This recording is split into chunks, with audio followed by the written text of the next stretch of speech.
The meeting now comes to order. If you will, please join us as Vice Chairman Jerry Langley does the invocation, and Commissioner Waters will do our pledge. Please stand and join us, please. Let us pray. Eternal God, our Father, we are grateful and thankful for this very moment in time. We are grateful that you have allowed us to assemble here in this place. God, now we just ask for your guidance in dealing with your people, and we'll forever give your name the glory, the honor, and the praise. And it's only in Jesus' name that I pray. Amen. Amen. Please join in the pledge. I pledge allegiance to the flag of the United States of America and to the republic for which it stands, one nation, under God, indivisible, with liberty and justice for all.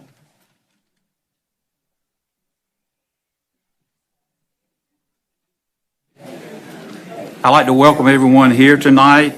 Just a bit of housekeeping. If you have a cell phone, please either turn it off or put it in the silence mode. If you, huh? And there you go. I appreciate that. Thank you. Does any commissioner have any conflict of interest on any item that's on the agenda tonight? Hearing none, we'll move forward. I need a motion to approve the agenda. So moved. Second. Second, in the discussion? If not, I'll... Item that I had, where is it? Okay. Item that I added to the agenda. Okay, thank you. Okay. All those in favor of the agenda, please raise your right hand. 6-0, Katie. Thank you.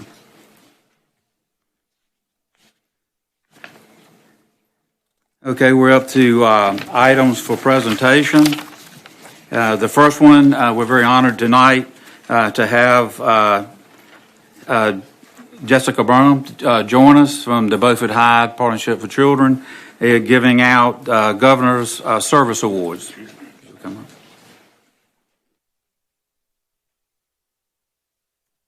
Thank you, Commissioners, for your time. This is a great privilege and honor to recognize our volunteers in our local community. And I just want to say, as we call up your name, if you will come and stay seated up front, we would like to take a group picture at the end. The first person we would like to recognize, or the first couple, is Mr. and Mrs. Harvey Gardner. 6 years ago, Team Infinity was created by the Gardners to model integrity, character, and accountability to young men through a team basketball ministry. It was since expanded to a 4-team ministry, which includes a women's team now. The Gardners are the founders to this organization and the backbone of a nonprofit organization, all while working a full-time job and raising 3 kids of their own, as well as a couple of their godchildren. Team Infinity Basketball utilizes community events as opportunities for the students to volunteer to give young people the opportunity to serve within their community. The Gardners are shaping the lives of young people and their families through this organization. Thank you, Gardners, for your contribution to our community.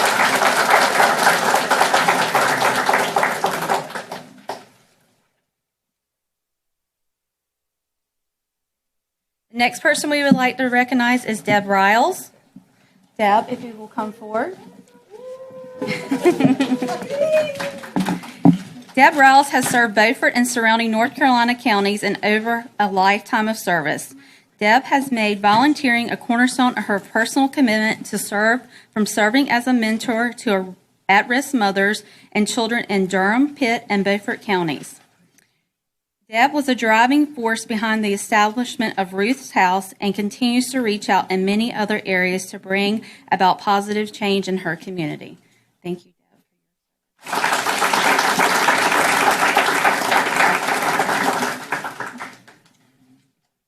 The next person we would like to call up is Barbara Jones.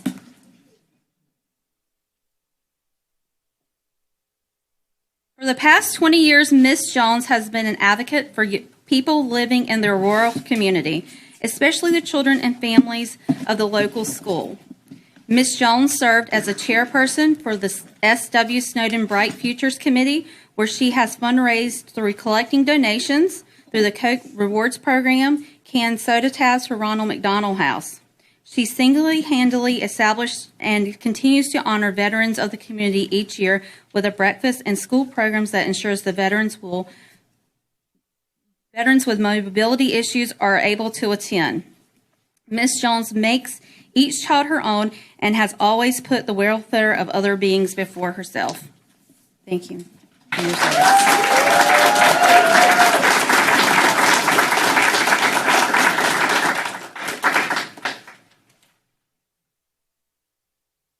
Don and Margie Starks are the next couple we'd like to call up. As a contributor of the arts, Don and Margie Starks volunteered and constructed one of Belhaven's most visited and needed tourist attraction, the toy train display. The town of Belhaven is one of the most economically distressed communities in Beaufort County, and projects of this nature are very important to educate our youth about small towns and the transportation industry. Don and Margie devoted countless hours organizing and constructing the toy train display, which stimulates a real-life miniature village by the water with tiny people at work. The Starts remind us that we can impact our community one rail at a time, and that miniature projects can make a gigantic memory for many families who visit every year. Thank you, Don and Margie Starts, for your service.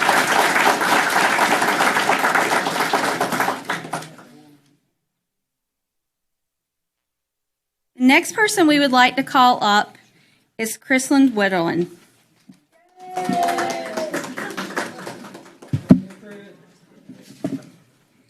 In the wake of the destruction left behind by Hurricane Florence in September 2018, Chrislyn, chef and owner of Carry Out by Chrislyn in Washington, North Carolina, came to rescue one meal at a time.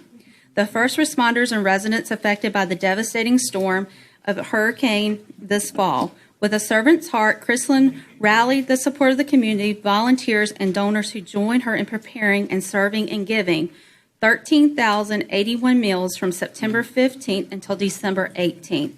Chrislyn actually was chosen as a medallion winner at Chrislyn was actually chosen as a medallion winner and was recognized in a special banquet at the governor's office. So we have a medallion to actually present to you, Chrislyn.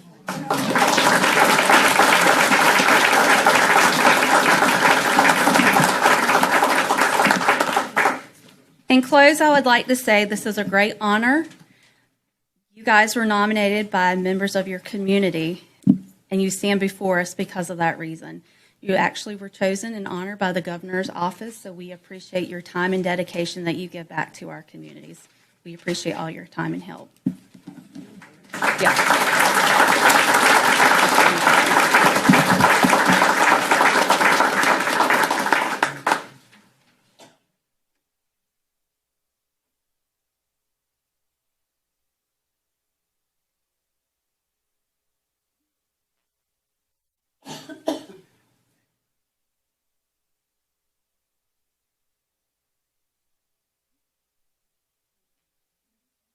Thank you, Jerry.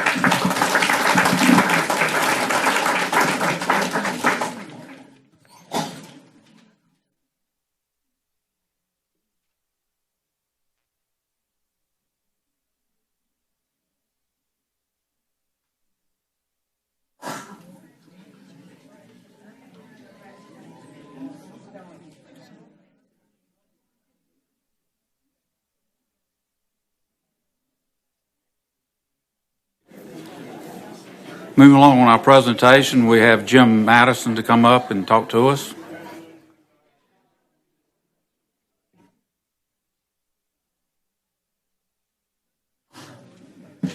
Can you hear me okay?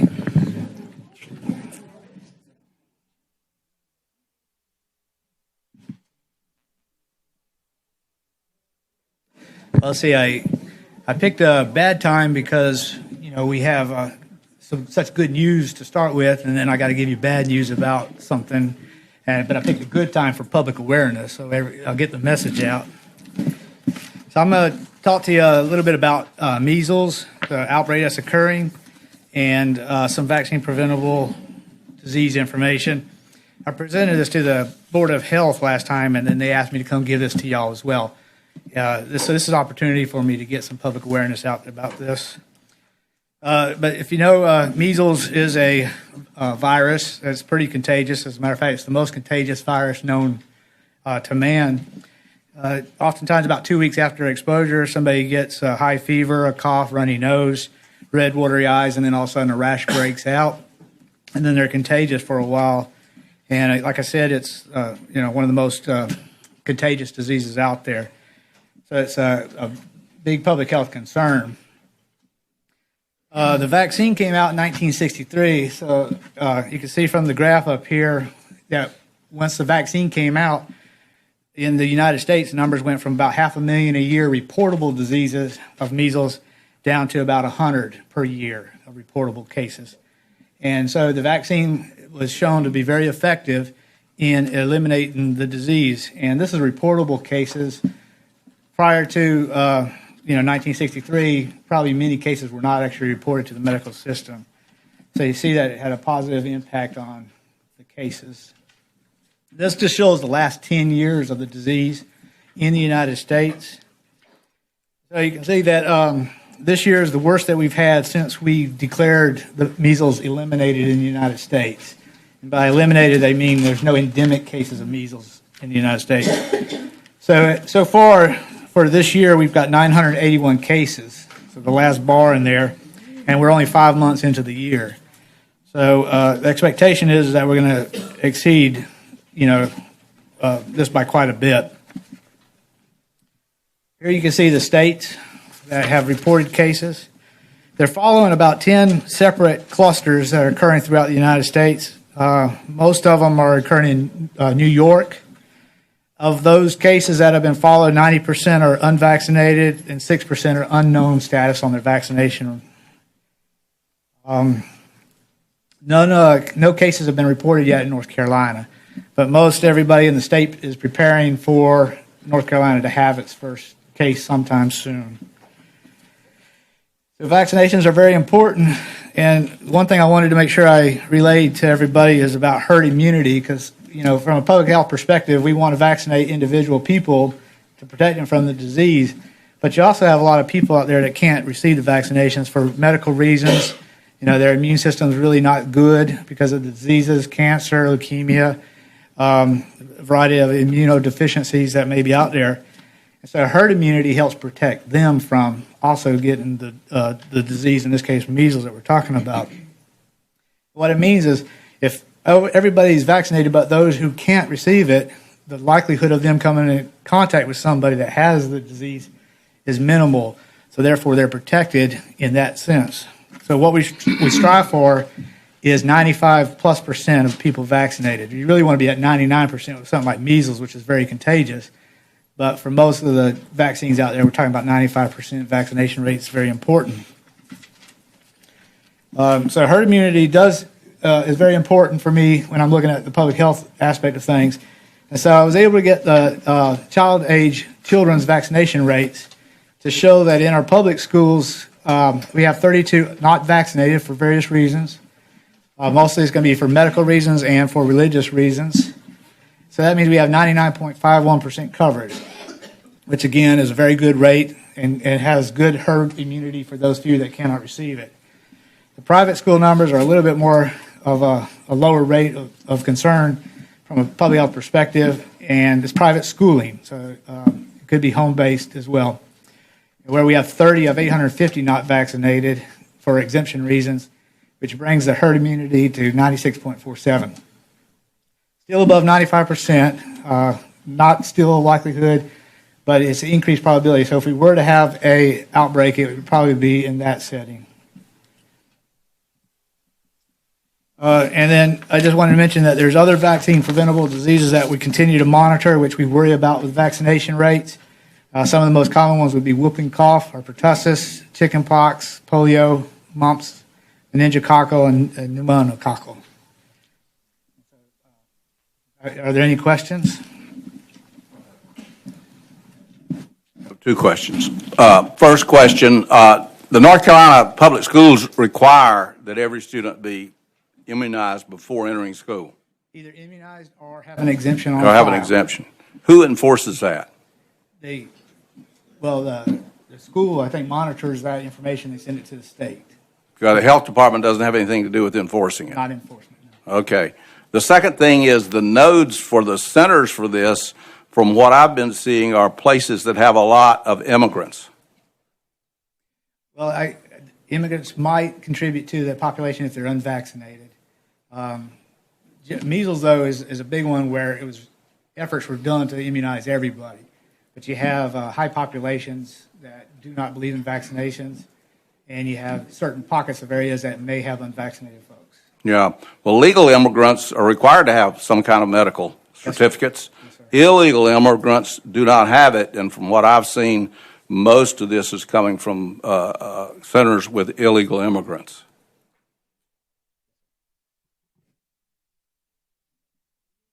Thank you, Jim.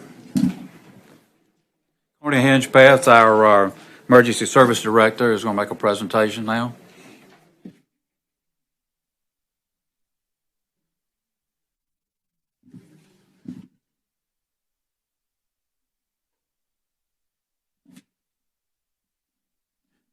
Thank you, Chairman Evans and Commissioners. I would like to just make a quick presentation to answer some questions that were asked during our budget session that was going on.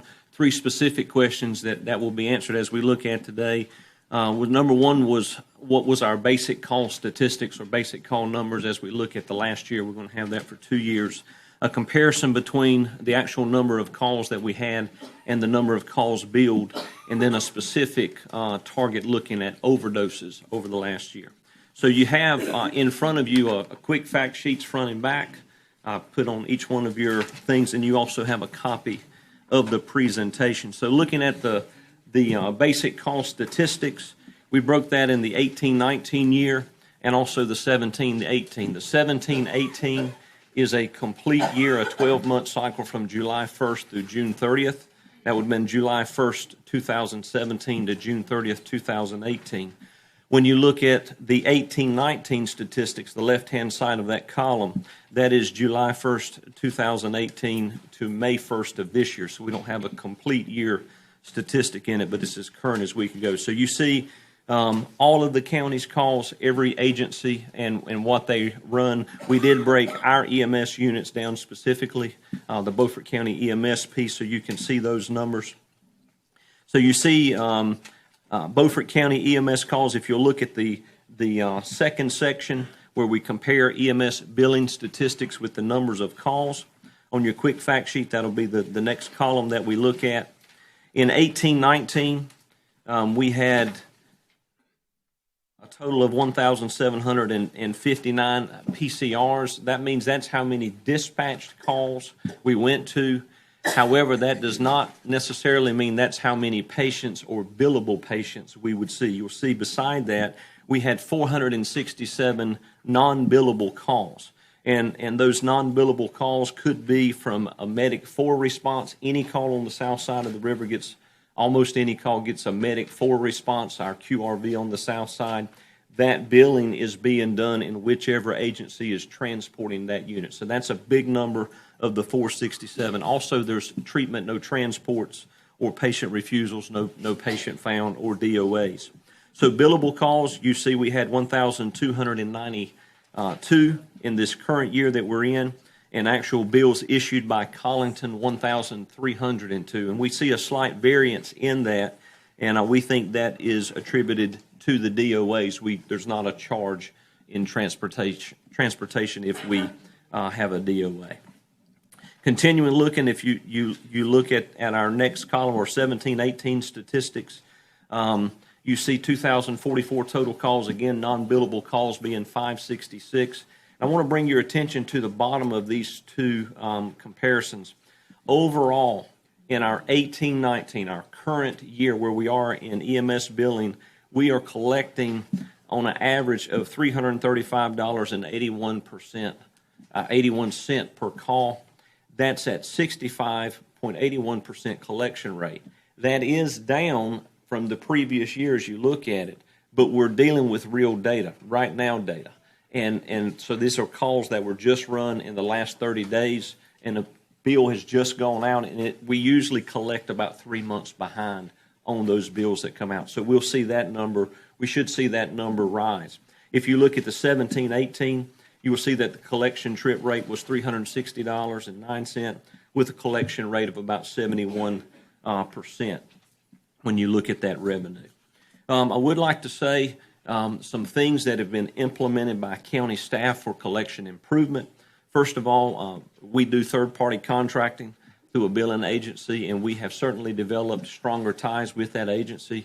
Miss Anita and all of her staff in finance have done a tremendous job in working with them along with our staff themselves and just having a quick phone call, anything we need to be able to work through them. In the last year, we initiated debt set-off. We've also initiated countywide billing. That was a large task in itself, but it allowed us, once we initiated countywide billing, to go after Medicaid cost reimbursement program. This is Medicaid monies that are left at the end of the year unused. Anita was able to go back and apply for 2 years of that, her and her staff. We've not heard the outcome of that, but we have applied for that money. Also, we have included now geocoding, which gives us accurate mileage for reimbursement. And EMS specific has done some internal improvements to charting. We now enter the insurance information ourselves on our charts versus before we would leave a sheet that would have to be collected at the hospital and data transferred over. The EMS billing company asked us to do that to improve on our collection rate. We were able to do that for them. When you look at most frequent calls that we look at over the last 2 years, I'll give you the top 5. You see those in your presentation. Sick person, fall victims, traffic accidents, chest pains, and breathing problems are the top 5 types of calls, what we would say would be the chief complainer calls that we go to, and they take up 58% of our total call volume when we look at that. And then when we look specific to overdose statistics, I'm looking at our current year, 18-19, all overdoses you see from these agencies that are listed. Pinetown and Pamlico Beach, you'll see, are not listed in there. It's because their calls end up with our paramedic on it and originate in a different way. So they're listed in these other numbers, okay? So with that, opioid specific, that we were able to track down opioid specific, you see the calls on the right. So Aurora EMS with 1, Beaufort County EMS 1, Broad Creek 4, Chocowinity EMS 15, and Washington EMS 3.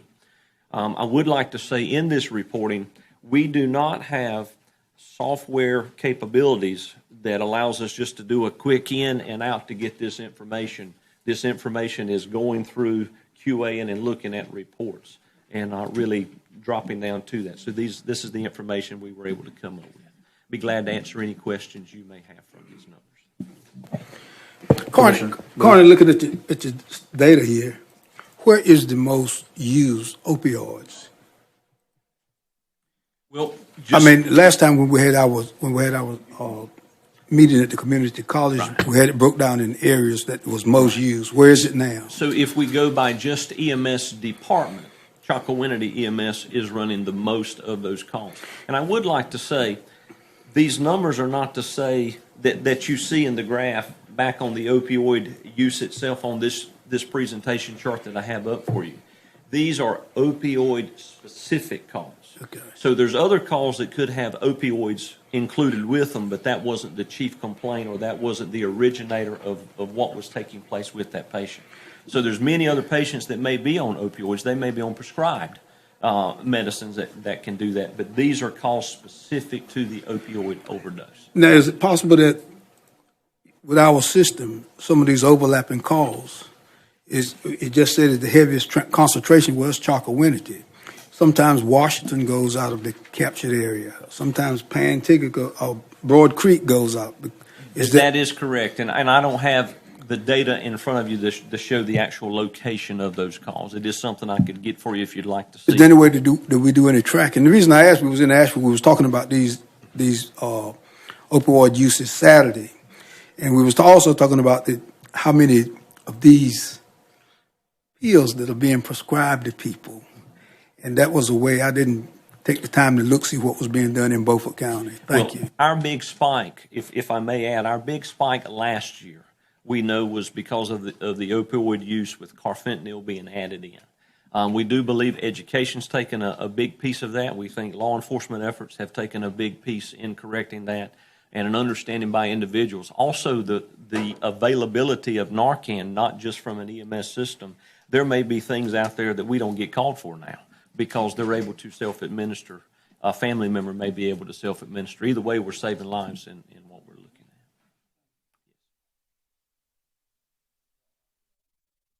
at. Okay, go ahead, Commissioner Richardson. I understand Narcan, you can get it with a prescription by going to the druggist and take a prescription from a doctor, and you can get it. So there may be self-providers out there doing this. I believe I'm correct, and Glenn, you correct me if I get off here, but the state medical examiner has issued a standing order where anybody can go to a pharmacy now and buy Narcan under his order for that, so to make it available for individuals.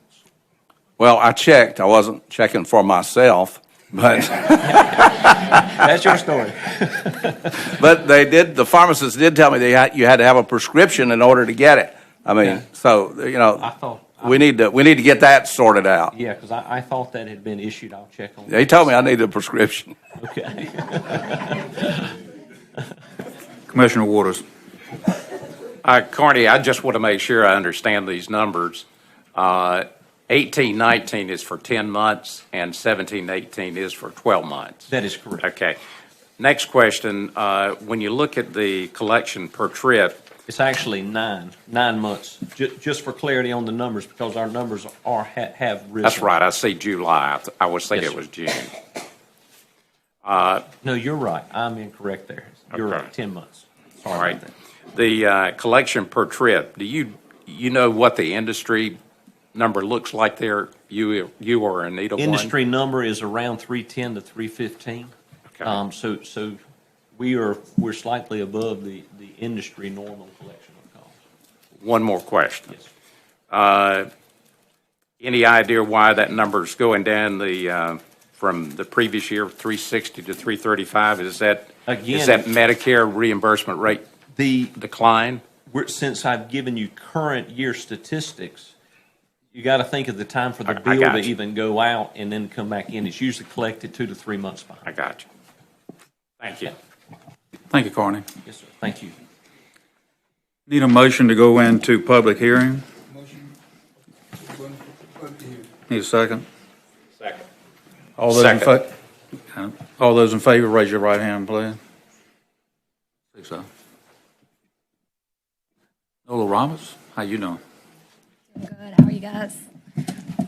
This public hearing is for a petition to name a private road. This is an existing 700-foot long easement, which was recorded in 1999. It's located off of U.S. Highway 17 South in southern Beaufort County.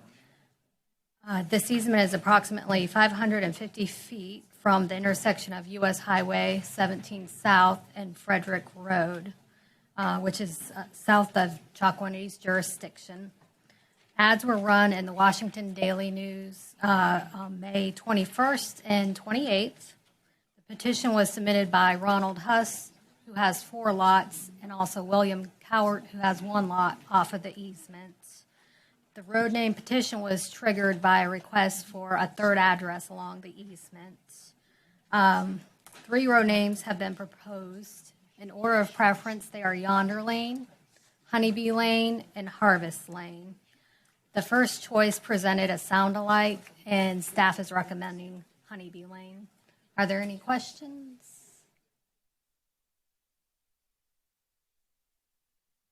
Hang on. Okay, this is open to public comment. Does anybody want any input on? Motion to close the public hearing. Second.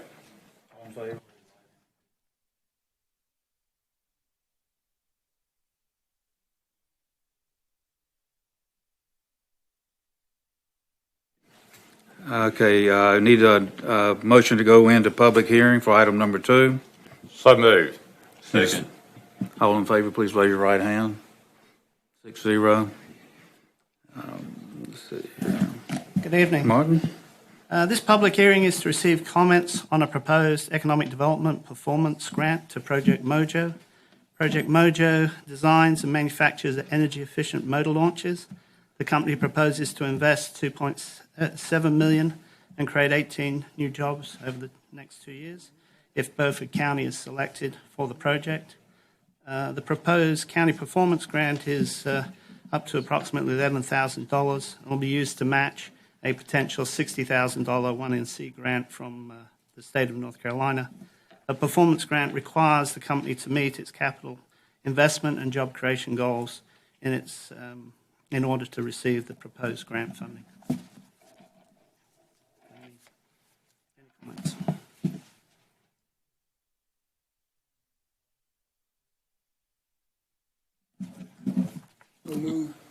Second.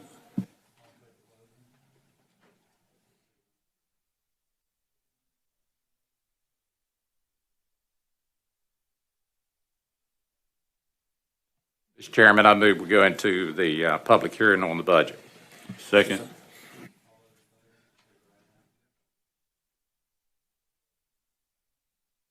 Thank you, Mr. Chairman, members of the board. This is a public hearing to receive comments from the public on the proposed fiscal year 1920 budget. North Carolina General Statute 159.12b requires that before adopting a budget ordinance, the board hold at least one public hearing for the public to be heard on that budget. As you'll recall, the board completed their budget workshops and revised the manager's recommended budget. You have attached on page 13 in your agenda book the changes that were made to the manager's recommended budget, and we'll go through those in just a second. The budget is balanced and prepared in accordance with the policies and procedures of the North Carolina Government Budget and Fiscal Control Act, and is due to be adopted by July 1. If you look on page 13, the changes that were made to the manager's recommended budget by the board during the budget meetings, there were some expansions. I'll go through that on the general fund side. On the general fund side, there was an expansion of 2% for a COLA for county employees. There was a 2% COLA for Beaufort Hyde Martin library staff. Those are both recurring numbers.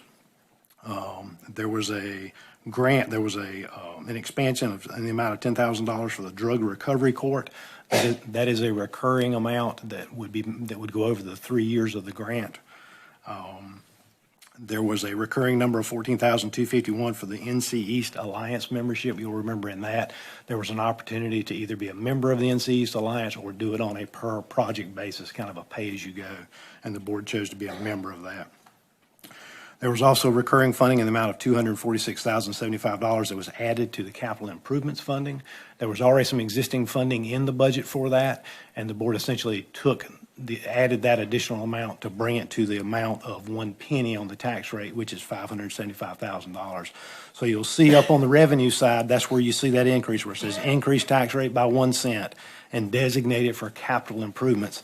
That's where you take the existing funds that were in the capital budget and add to it the $246,075, and that equals the $575. There was also a child welfare position added in DSS. That is a recurring position at $68,594.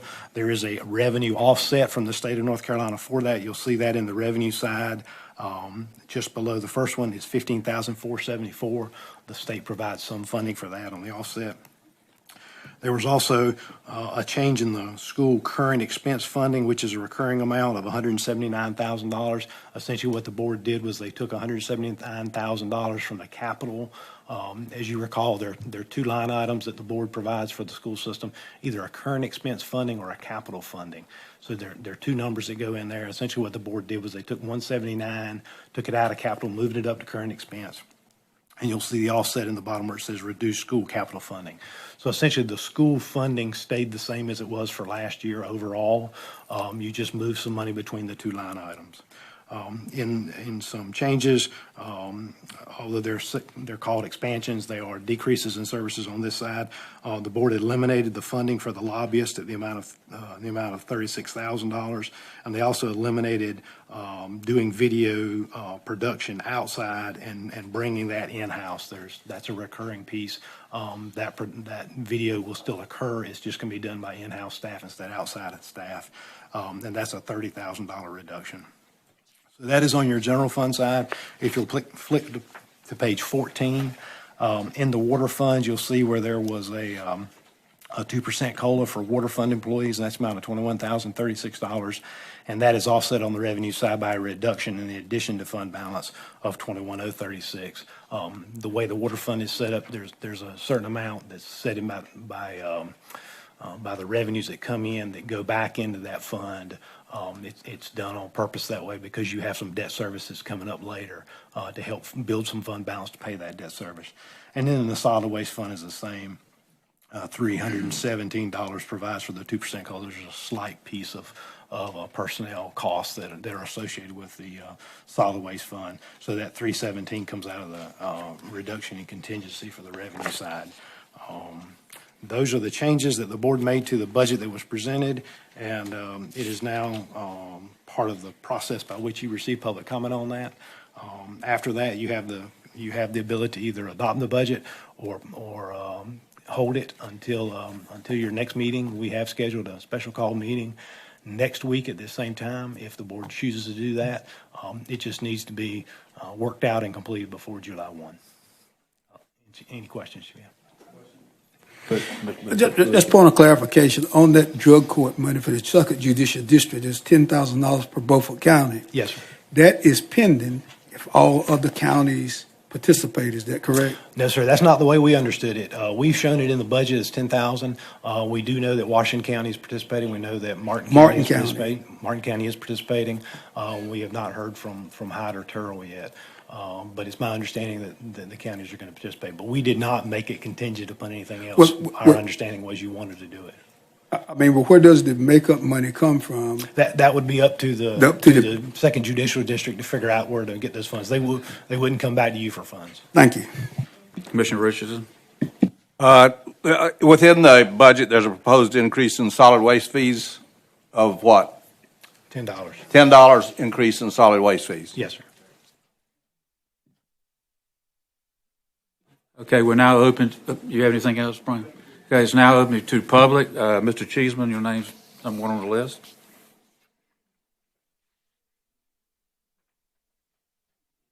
Welcome. Good evening. Can you hear me okay? All right, excellent. So, ladies and gentlemen, I've asked Mr. Doan and Mr. Carwin to be next to me just to finalize any questions that you might have. But today I stand in front of you as a representative of Beaufort County Schools and the people who educate your children and our children. More specifically, I stand in front of you addressing a need that was a shortfall. And specifically, we're looking at a $2.009 million request, and I respectfully say that I can understand a $179,000 increase for local expenditures. But unfortunately, I cannot understand a decrease in capital expenditures when I provided you a $7 million need list of 14 buildings throughout our district, of which you asked me to prioritize. And in my world, when you rob Peter to pay Paul, if you're the third child, you've been left out.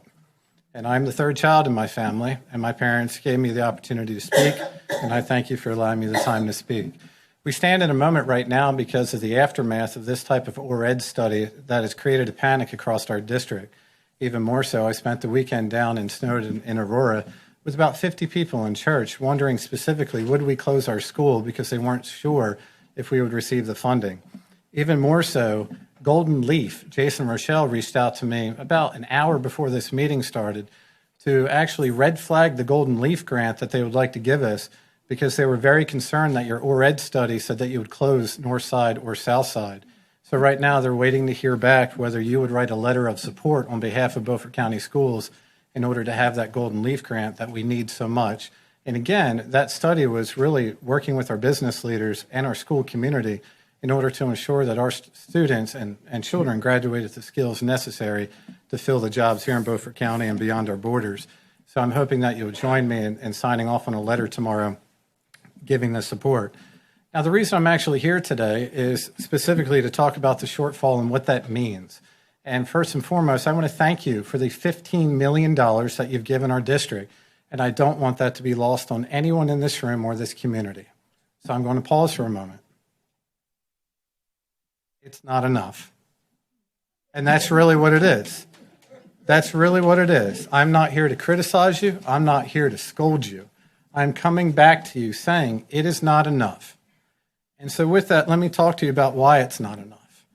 First and foremost, you want me to give these children the highest quality education. So considering, excuse me one second.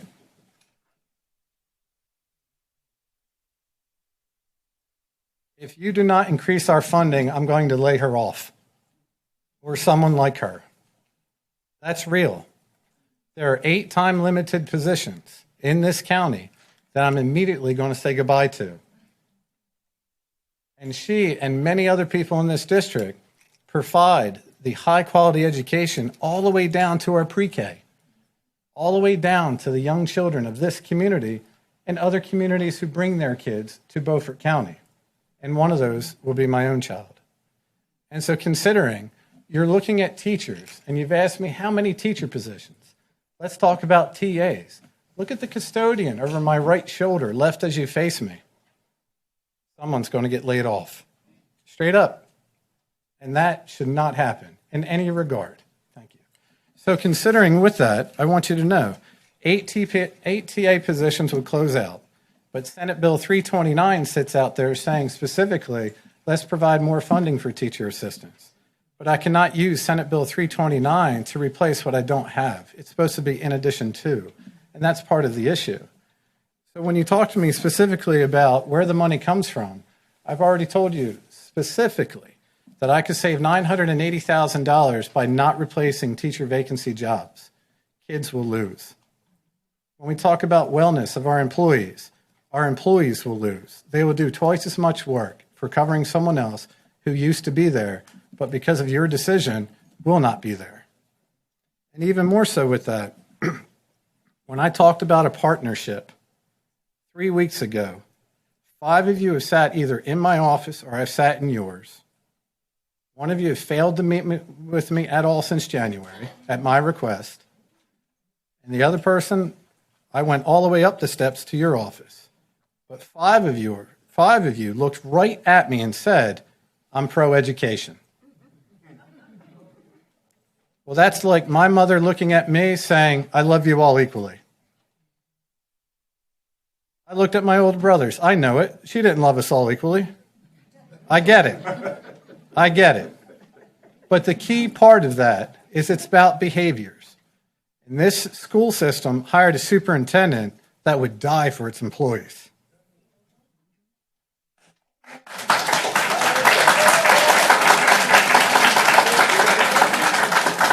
So what I'm really asking you, and I said this to you individually, your decision in terms of funding of a public school system makes everyone behind me realize you're either a community of innovation or retirement. And I asked you 3 weeks ago, would you partner with me? Would you partner with me on a quarterly basis in a joint education steering committee? And I've never heard back. I've told you I would meet you anywhere, anytime, and I've not heard back. And that's the key part. So yes, thank you for $15 million. But when you give an increase of COLA that doesn't even match the state, and that's what our employees need, that's a punch in the face. It really is. And so I represent a board who doesn't want to close one single school. None of them. Listen to what that means. You start closing schools, people stop coming.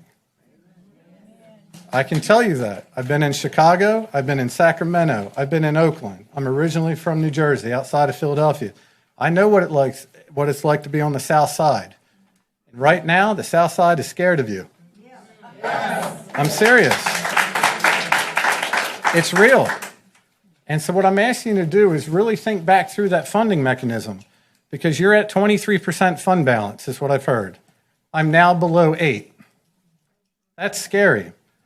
And by taking $179,000 out of my capital budget, if 2 chillers go down at Northside High School this year, I have $0 left. 0. But when you look at a community and you say, listen, we're going to hold the school system equal in funding, you've looked at the very custodians, the very maintenance people, the very school nutrition people, that without them we could not have school even before the teacher walks in. You've looked at them and said, I don't care about your facilities or working conditions. That's true.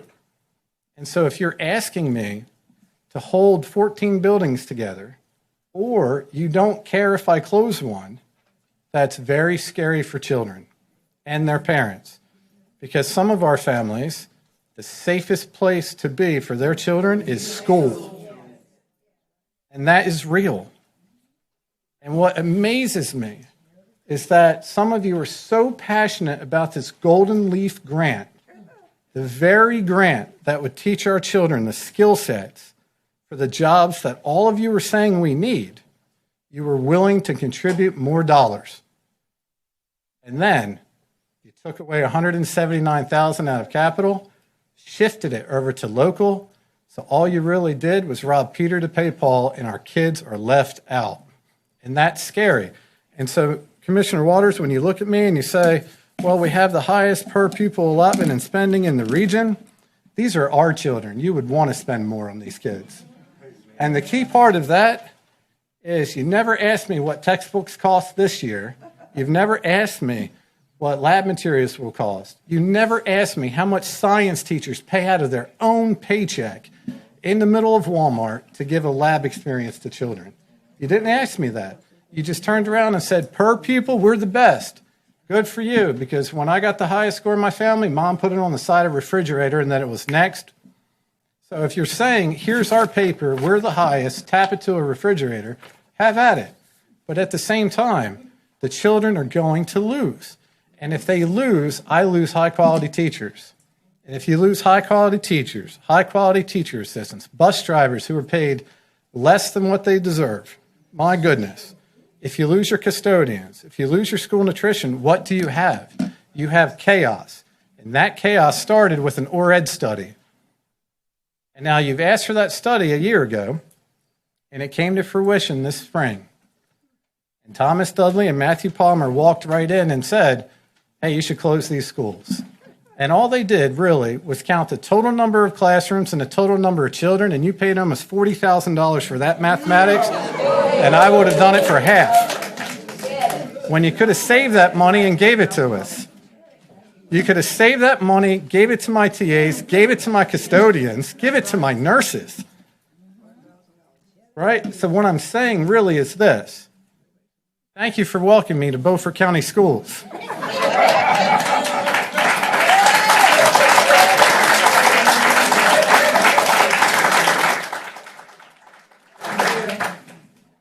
And you're in a hard position. But please remember what it was like in your high school years, because I do not have chalkboards. I've got technology that has to be repaired that's out of date 2 years later. I have people who have wellness issues that you can't imagine. I have people who get up every day, come to work, and then go to their other job. I need help. I need help. Now, the strange part about it is I'm looking at you, and I'm not begging for 2.009. I'm begging for clarity of thought. Think differently, please. I didn't ask you for $2 million today. I'm asking you to give us something that does not rob my savings account to pay my checking account. That's sleight of hand. That's terrible. And so really what I'm asking you to do is partner. Partner with me. I invited you to walk through the schools, and you didn't do it.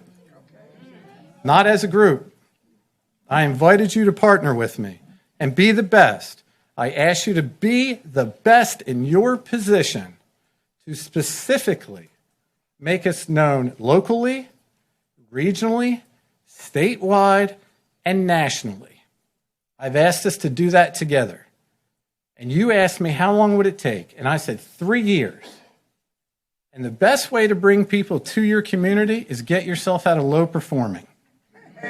And I can do that. You have 3 schools in low performing. I can do that. And when I say I mean we. And the biggest part about that is your best action right now is to take a chance on me, is to take a chance on us. Because someone in this audience yesterday asked me, how many schools do we actually lose money to? The answer is 8. Charter, regional, wherever they go, it's 8. So essentially what you give me, I'm giving away to some degree. I need more. And so with that, I just want to say to you, if you give me nothing else, give us your time. Walk through our schools. Go read to our children. Go sit in the middle of a kindergarten class and wish you funded me more. I am serious. Right? I'm serious. Where do you want to be as a county? Do you want to be retirement or do you want to be innovation? Because on Highway 17, you have areas that are already fully equipped, just waiting for industry, right? They won't come if they look at your public school funding and believe that you have not funded them appropriately. It's the truth, because I did not call Golden Leaf today. They called me. So I'm just asking you to rethink this. Rethink this. I am now down under $1 million in capital funding for 14 schools. 14. Just pause and think about that. 14 brick and mortar schools. You have 80 children at EdTech right now worried about what you're going to do. You have 15 or more employees worried about what you're going to do. You had employees from that school crying in my office the other day. And I had nothing for them. Some of those employees looked at me and said, what happens if we don't get funding? I said, you're no longer part of Beaufort County Schools. If I have to shut EdTech down, you will have to go home or go somewhere. That is real. Back in February, when I first met you to do a presentation, I told you I would flip your funding aspects from a traditional ask of 2 to 3% to a zero-based budgeting. This gentleman to my left, Willie Mack, went through every single 19-digit budget line to see where we could save money. We have stripped it down as far as we can go. And I recognize as a county commission, it is not your job to decide on what schools should be closed. So then I would question why you had a NORAD study. But even more so, what I would say to you is, you want to live in Beaufort County and you want someone to wait on you. You want someone, when you go into the restaurant, to give you high quality service. And you all know that if you walk into a restaurant and it's bad food and it's good service, you'll give it a try, a second time. But if you walk into the restaurant and it's bad service and it's good food, you'll go for takeout next time. And our community realizes that if you don't provide additional services to us, they're going to take out in another place. And that is real. That is real.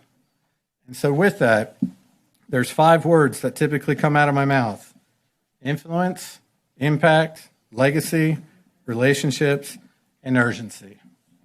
So I'm saying to you that your influence of this decision is going to impact us long through your legacy. And the relationships of the people behind us have hope for what you're deciding to do with your cash flow of this county. And at the end of the day, I'm asking you to be far more urgent about it, because school starts in 100 days. And so with that, I invite you to come to my office anytime. I want to thank you for a future partnership in advance. And again, just ask you to change your thinking in terms of what our funding mechanism looks like. Thank you very much.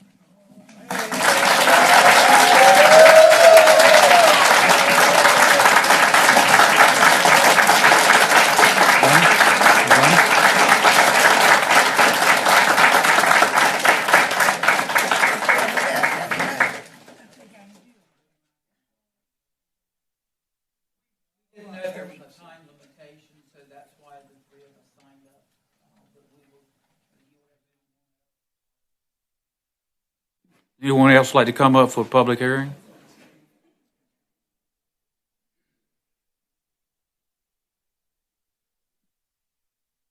Good afternoon, committee, Mr. Chair, commissioners. I like what the superintendent just brought up. My name is W.C. Boyd. I am the town commissioner in Aurora. There's been a lot of things kind of went by the wayside in Aurora. Grocery store several years ago. School system where we had different people wanting to move from the public schools, trying to get the charter schools started. after hearing some of the feedback, my decision was more to try to push for the public schools. The main reason was because most of the money did not stay where the child stayed. And that was the biggest reason that I was more for the public school, and also that we have a nice school in Aurora. Didn't know how the kids and stuff was going to start all over again and move in trailers or whatever. We'd start a charter school. But I'm here today because I'm just been hearing different things, and I'm glad I'd heard what the superintendent said a while ago. Where do we stand? I'm just here so that I can try to go back as people talk with me, that I'm educated enough to know how the county commissioner feel, and as far as what the superintendent of Beaufort County is trying to do and show why we need this money or whatever the case may be. So any information, and I don't think I'm the only one in this room here today, that some information came out over the weekend. It was discussion at churches, people asking questions. Right now, if you look at the people in Aurora, you got people, kids on the school bus at 6 o'clock in the morning, getting home 5:30, 6 o'clock at night. Again, hearsay, that was a possibility they may had the south side would be let go, and north side, and they're going to put a school somewhere in Washington or on the other side of this bridge. I'm just a concerned person that any information that you can give us, it would be greatly appreciated. Thank you very much for your time. Thank you.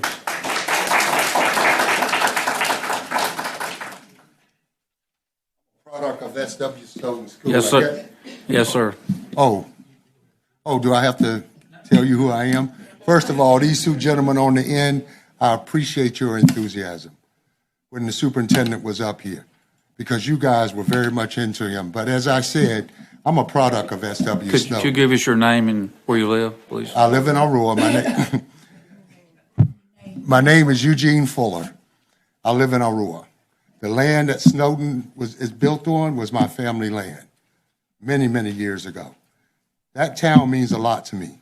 I left that town in 1976. I returned to Aurora 2 years ago by choice. I love that town. I love that school system. I love the fact that we have a principal that's a product of that school system, you know? But I love the fact that we have to come together and fight for our school system. You got the largest tax base in the county, right there in Aurora. PCS, Texas Gulf, Neutron, or whatever the name may be. You get more taxes out of that employer than you get anywhere in this county. But we get less at SW Snowden. We get a lot less. I mean, I saw a school system that was probably 75 to 80% success rate in the 70s and 80s. Now, what is it? You know, and then you're talking about taking more from it. Yeah, it takes parental involvement as well as you guys, because you guys are decision makers. Without you, we can't do anything. We can sit up here and talk all day long, but we can't do nothing without your support. You know, the people of that community, I see a lot of them here, quite a few. And we all love that community. It's nothing there. We don't have a grocery store anymore. You know, we had 3 when I was a kid, had a movie theater. What do we have now? Nothing. Absolutely nothing. But we do have the largest employer in the county. Now we got that. You know, but we have nothing else. We have nothing to show that the tax base for this county, a lot of it comes from right there, from Aurora. We don't have nothing to attract anyone there. You know, as a parent, my kids are all grown. Young adults living all over the country, you know? But we have produced from that little school system there in Aurora, we have produced CEOs, professional sports figures, you know, CFOs, doctors, lawyers, you know? Oh, yeah, Mike Paul. But I mean, we have had some great product to come out of that school system. But if we don't give back to that school system, we're not going to produce anything. You know, you can't get nothing. Oh, well, help me out, my sister. Help me out. But I mean, you can't just take and expect to receive anything. And right now, as a resident of Aurora, I feel like you've taken everything we have. The only thing that we have left in Aurora is S.W. Snowden. That's all we have left. You know, and the history behind that name, Mr. Snowden was a principal in Maryland, was recruited by some of the elders of that community, went to Maryland, promised to name the school after him if he moved here. That tells you how much it means to us. Thank you.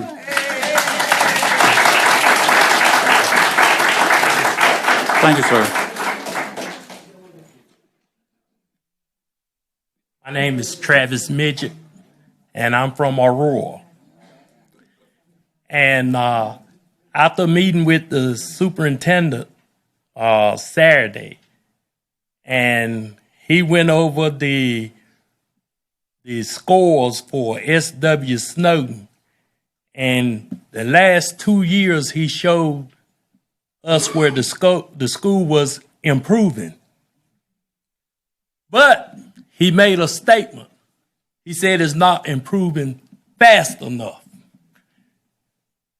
And I told him at the end of the meeting, some things I agree with you on and some things I don't. These kids are not going to improve overnight. It takes work. And I goes to that school often because I was coaching the basketball team there. And I see teachers that's working very hard. I see a principal that's putting out very hard. Now, he made the statement that you guys haven't been to that school and looked around. But if you go to that school, you'll see a family environment there, and they are working very hard. Now, one thing I tell my church, the kids come first. If you neglect the kids, then you got a problem with me. Now, this is not a Democratic situation or a Republican situation. We see the stuff on TV. We're tired of the bickering. As a community, we're tired of the bickering. We're looking for you guys to work together. Amen. Stop the bickering. Stop acting like children.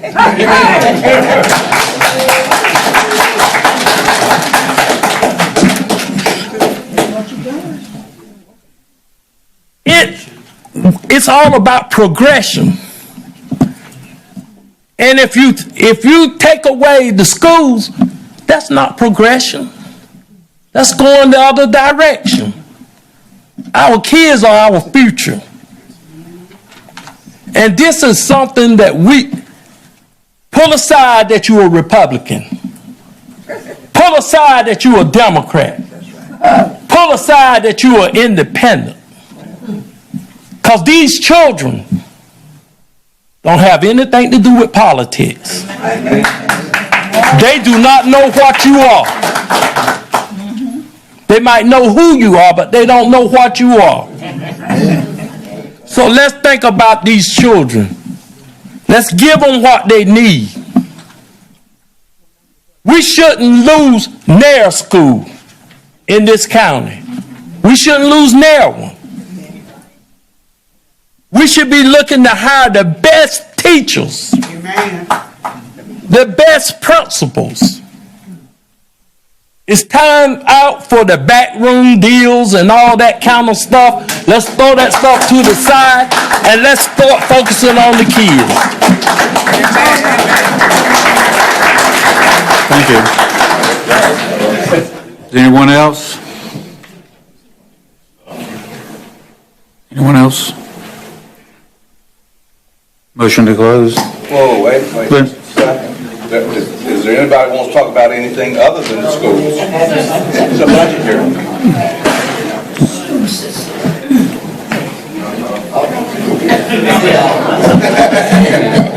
Good evening. I'm Vicki Hamill. I'm the principal at Beaufort County Ed Tech Center. I sent you all a letter today. It was all very emotionally written because my heart is with those kids. And we're going to graduate 45 this year. That would be dropouts.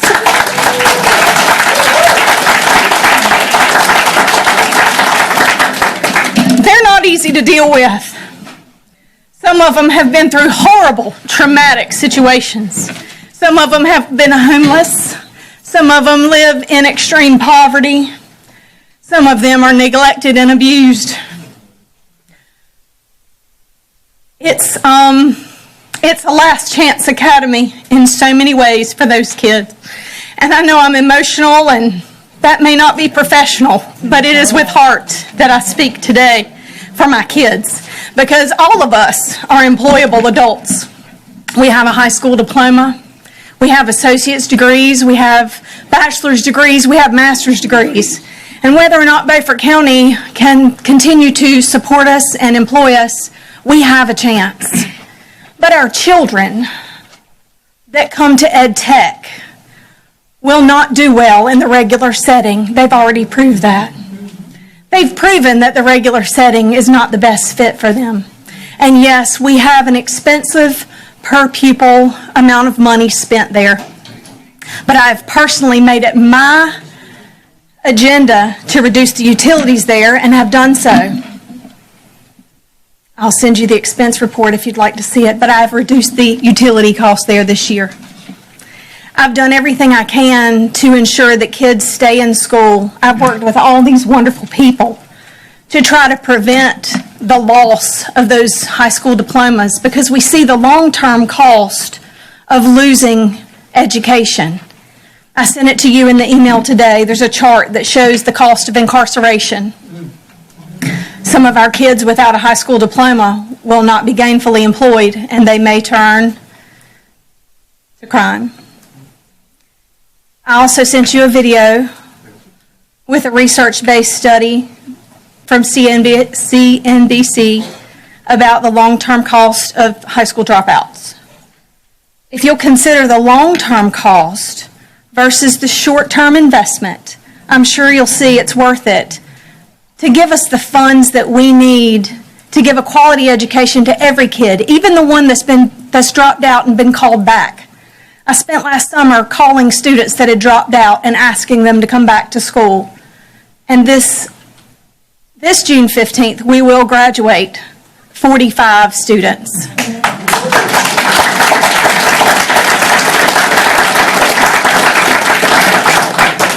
We have a new K-5 program that deals with the mental health issues and the behaviors at a younger age, so we can prevent the dropout altogether as quickly as possible.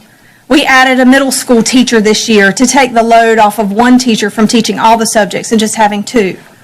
Our high school only has one English, one social studies, one science, one math, and one history teacher.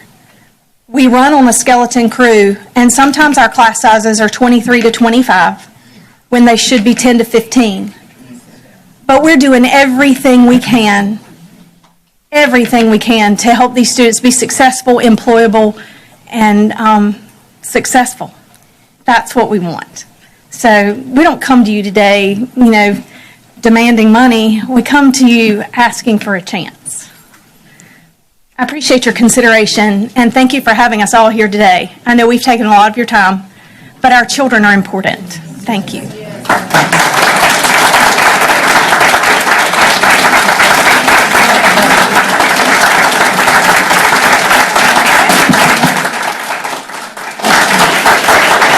evening to our county commission, to everyone that has assembled here. Our children is my name is Florence Lodge, and I'm sure you all know.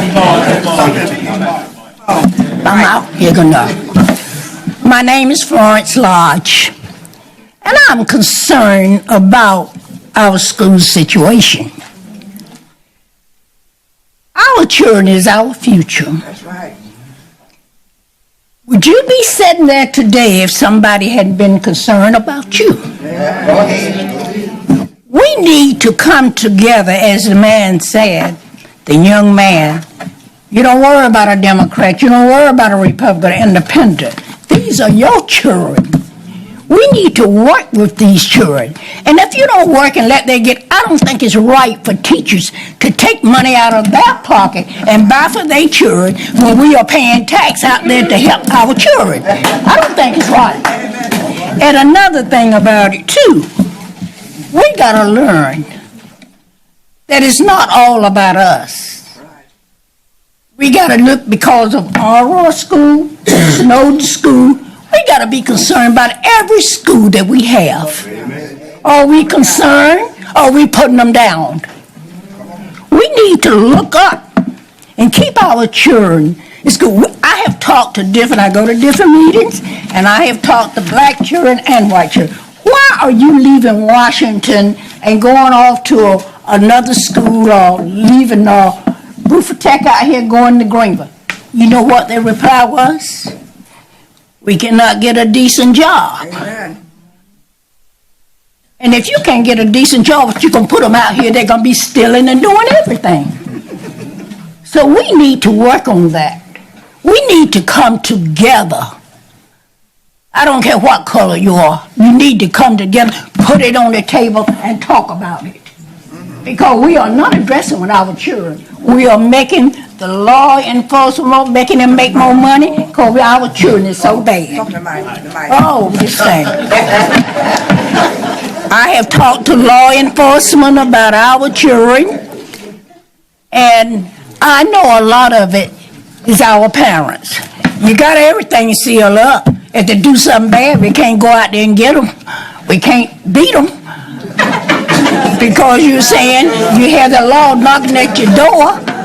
But now what we can do is use some common sense. Amen. And come together. I know every one of you. I know where you come from. So let's come together and work with our children. Okay, thank you.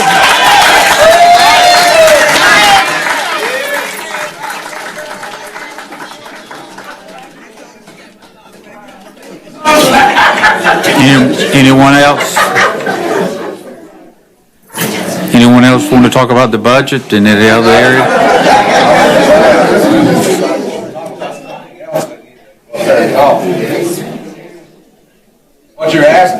What you're asking is there anyone that wants to talk about anything other than the school situation? No. Okay. Then I'll do my thing. I can sit right here and do it. I'm going to go down there and do it.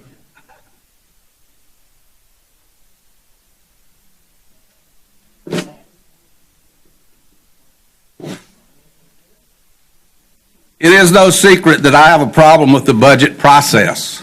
And to see people come in from the school system asking for more money, and commissioners have not appropriated that money and may not appropriate that money, there's plenty of waste in this budget that these commissioners can go through to find some money for the schools if they want to. And I'm going to give you some examples of some of this. So don't criticize me for being so harsh. Criticize me if you want to for being truthful. That's not going to go anywhere. I'll give you one example. There's about $70,000 in here. The sheriff did a very poor job on a contract that he had. It was costing the contractor $300 and something to do what he could go over to the sheriff's office and pay $30 to get the service made. So what did the contractor do? He canceled the contract. Well, what did the commissioners do? They're keeping that employee in the sheriff's department. This is bad business, folks. Right there, $70,000 for the school. you've got some other problems that can be fixed in this budget ordinance, if you're willing to, that have come up before. The personal use. It sounds like I'm harping on the sheriff's office. So I'm just starting off on that.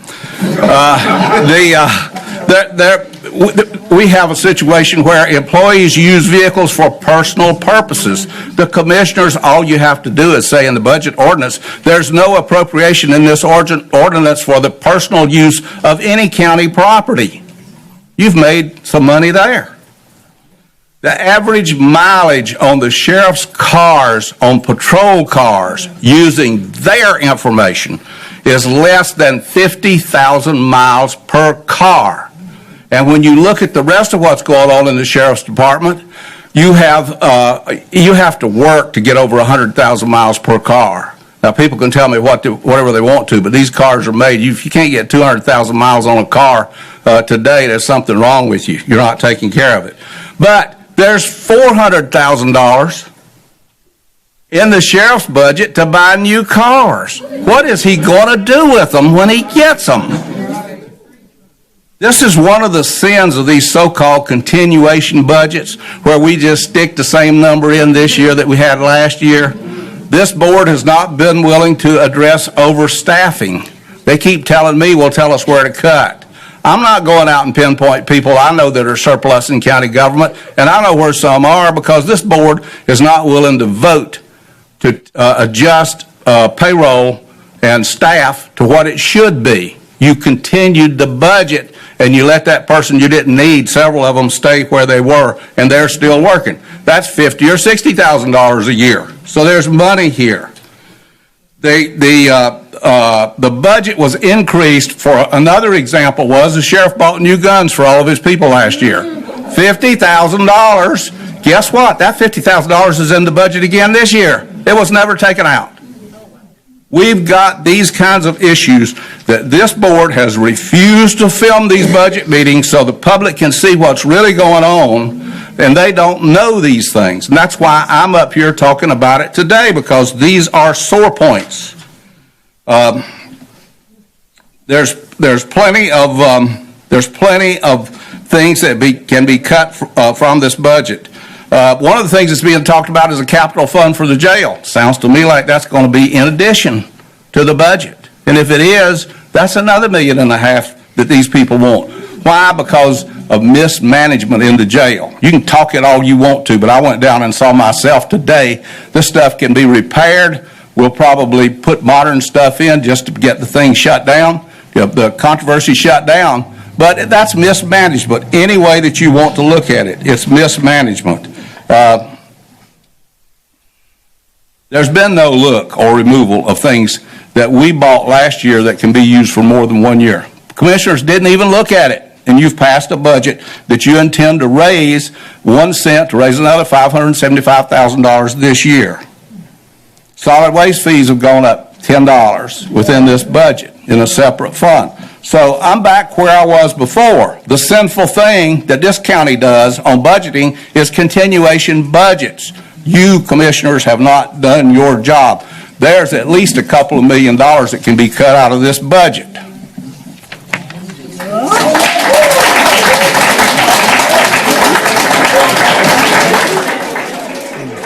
Anyone else? Anyone else? Come on, Doc.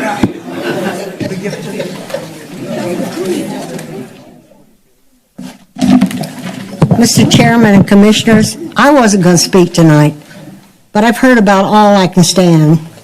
I am supporting the school district. I agree that you need to make some changes, and I feel in my heart that you will go back and look at it again. Mr. Richardson was way out of place. He is 9 times out of 10 out of line as a commissioner elected by this community. He needs to sit behind the podium or whatever you call where he's sitting and do his job and not stand up here and preach to you, because he's been through all of these hearings. He has voiced his opinion on what to do and what not to do. Everybody's discussed the items. I watched you. I've noticed you a lot. You don't just willy-nilly make a decision about an issue when it comes to your community. I know we can't please everybody. I know we're all short on money. But who'd you just got to straighten up and do it correct? I'm very sorry. As a citizen of this community and a taxpayer, I have a right to stand up here and tell you how ridiculous you are sometimes. Just do your job. Excuse me. Thank you.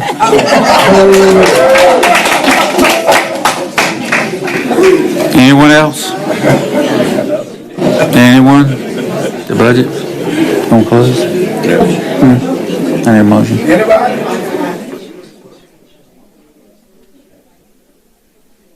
Motion to close? I make a motion, we close the public hearing. I'll second that motion. All in favor, raise your right hand, please. 6-0.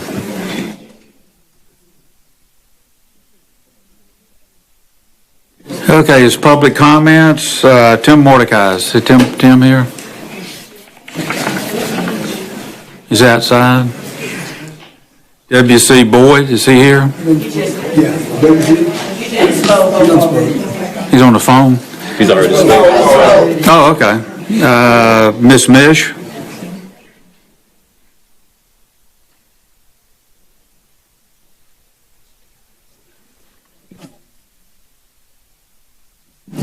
Good evening, Chairman Evans, Commissioners. I'm going to stick with my quiet public comments because you don't want to hear my anger from the last year. You don't want me to unleash it because we've got more to talk about than community and partnership. We have a lot to talk about.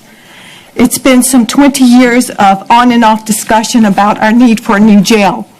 We are all responsible for not understanding and accepting how to avoid the potential financial disaster looming out there at us, precipitated by the federal civil lawsuit against us.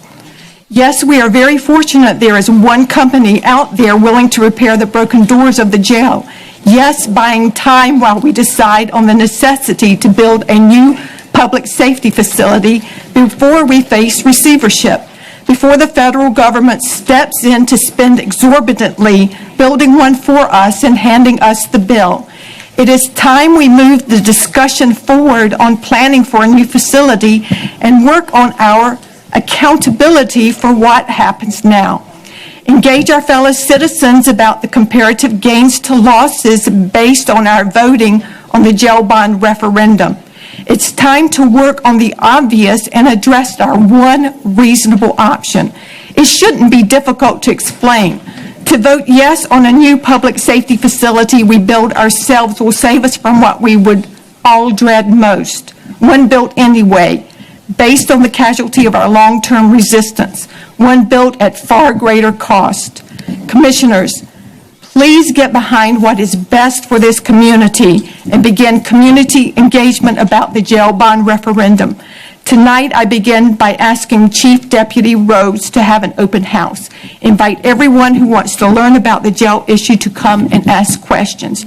Ask questions for the sake of learning where we are headed and the true cost of doing nothing. Thank you for your time.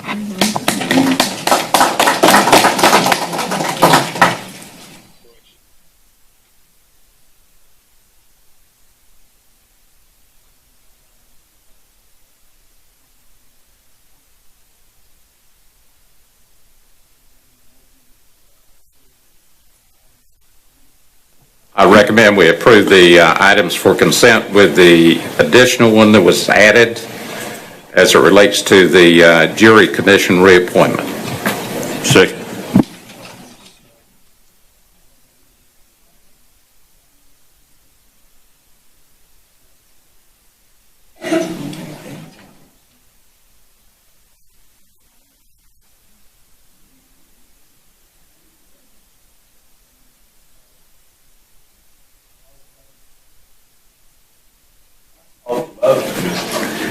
Want to do it again?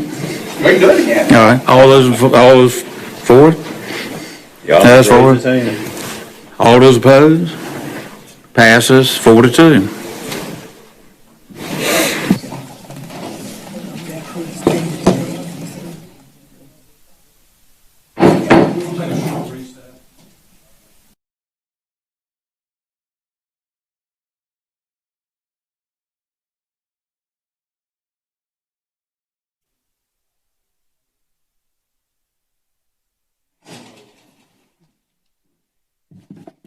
Just as a recap, this item is to decide a road name petition for an existing recorded easement of approximately 700 feet in length. It's located about 550 feet from the intersection of U.S. Highway 17 South and Frederick Road, and is south of Chocowinity's jurisdiction. The road name petition was triggered by an address request for a third structure along the easement. The road being considered consists of a private 60-foot wide right-of-way within which there's a 10-foot wide travel width. The petition was completed by both of the landowners along the easement who are in agreement with the road names. Again, in order of preference, they are Yonder Lane, Honeybee Lane, and Harvest Lane. The first choice, Yonder Lane, presented a sound-alike with Yonkers Lane within the county. Staff is recommending that Honeybee Lane be chosen. And I'll be happy to answer any questions at this time. Motion to approve staff recommendation. Second the motion. This is the same speech I've been given on all of these. Is what we've got is a 10-foot road, and it's probably not improved for the sheriff to go down and emergency services to go down. We do not need to be naming roads that emergency vehicles and the sheriff cannot get down.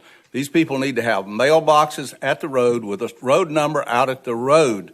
And I'm hoping when we rework our ordinance that we're going to fix this, because this is totally wrong and it can cause a lot of trouble and it can cause people to die too.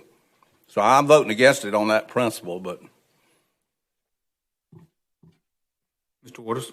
All right, question. Do you know what the width of this road is? It's a gravel drive that's about 10 feet in width. And just to kind of touch on the concerns, the E911 address ordinance does not require that the road be brought up to standard in order to name a road. In this case, it's a grandfathered road. An existing non-conforming road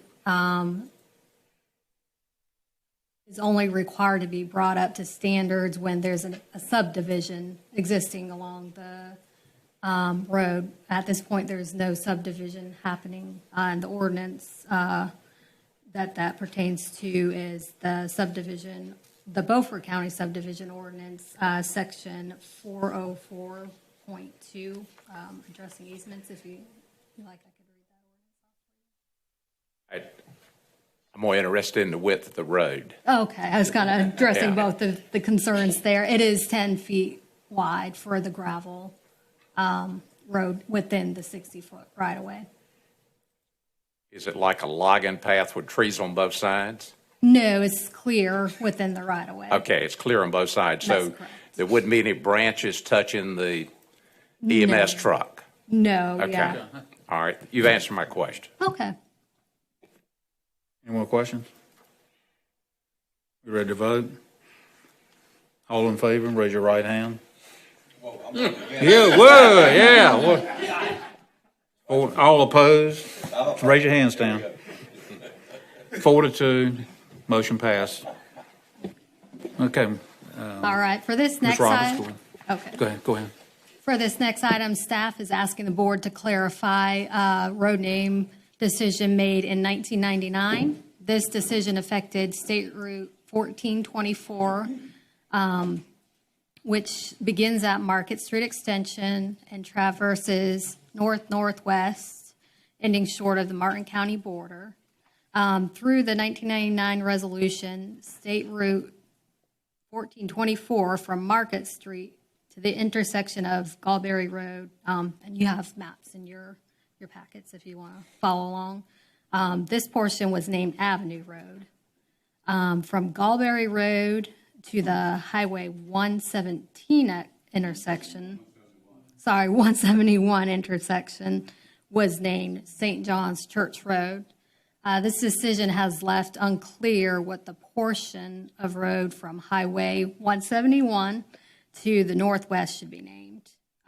This has led to road name inconsistencies, which have occurred both through PASE 911 centerline file administration and at the individual addressing level.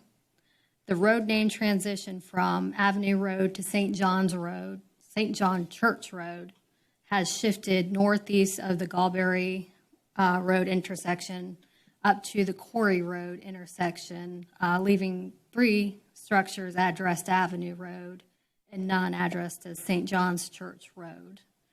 Also, there are a mixture of addressed properties north of Highway 171 being addressed as either Avenue Road or St. John's Church Road, 5 of which are addressed as Avenue Road, and 6 of which are being addressed as St. John Church Road. All of these structures are residential, with the exception of one, which is a farm building. Of concern is that by having Avenue Road on 2 separate portions of the road could lead to confusion during emergency response situations. And this is also inconsistent with the Beaufort County addressing ordinance, which calls for a uniform system of road addresses. And last, the resolution incorrectly identified the State Route 1424 as State Route 1422, which is actually Market Street Extension. Staff is recommending that the board clarify that the 1999 resolution to recognize State Route 1424 from Market Street Extension northeast to Corey Road as Avenue Road, which is approximately 3,500 feet further northeast of the original Gallberry Road intersection. Also, staff recommends that the board adopt St. John Church Road beginning north of Corey, continuing past Highway 171 up to the northern terminus. And this decision will also make clear that the route in question is 1424. After clarification, staff will issue address corrections to all those involved with the decision. Are there any questions on this item?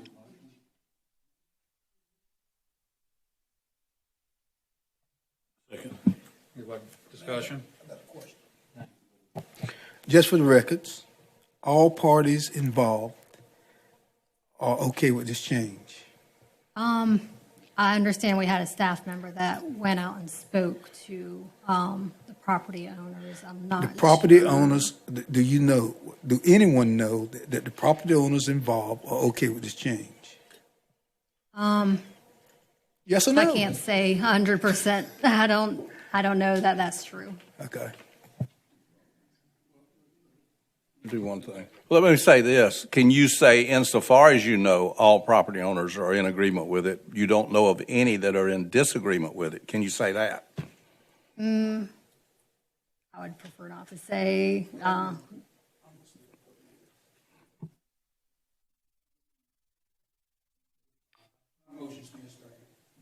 Mr. Chairman. I did have a conversation with Brian Buck, and it was my understanding from him that he had had discussions with folks along the route. I just wanted to understand. Did you? Jerry, you remember years ago when we had a meeting on this very issue? That's out in your neck of the woods. And you seconded the motion.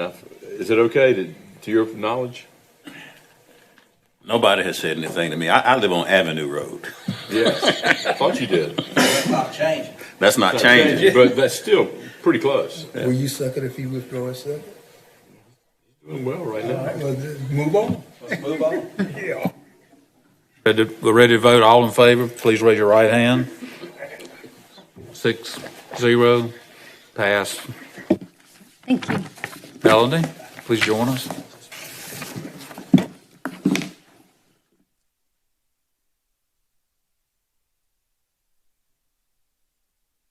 Good evening. In your packet, you have the Memorandum of Understanding between the North Carolina Department of Health and Human Services and Beaufort County that's required out of House Bill 630 and Session Law 2017-41. The law requires each county to enter into an annual written agreement with the Department of Health and Human Services for all social services programs except Medicaid. If you recall, last year was the first year we had one, and they did do an amendment to the one last year. And going into 1920, this one will be very similar. There will be 13 static measures and 13 growth measures. The static measures we will be monitored on for performance, and if we don't meet certain criteria, we could be in a corrective action. It was presented to the DSS board at their meeting on May 20th, and the board voted to send the Memorandum of Understanding to the Board of Commissioners with a recommendation that it be approved.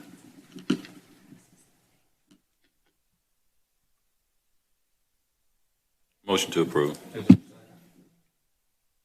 Second the motion. Is there discussion? Hearing none, all those in favor, please raise your right hand. All opposed? Those opposed? 4-2. Motion passes. Thank you.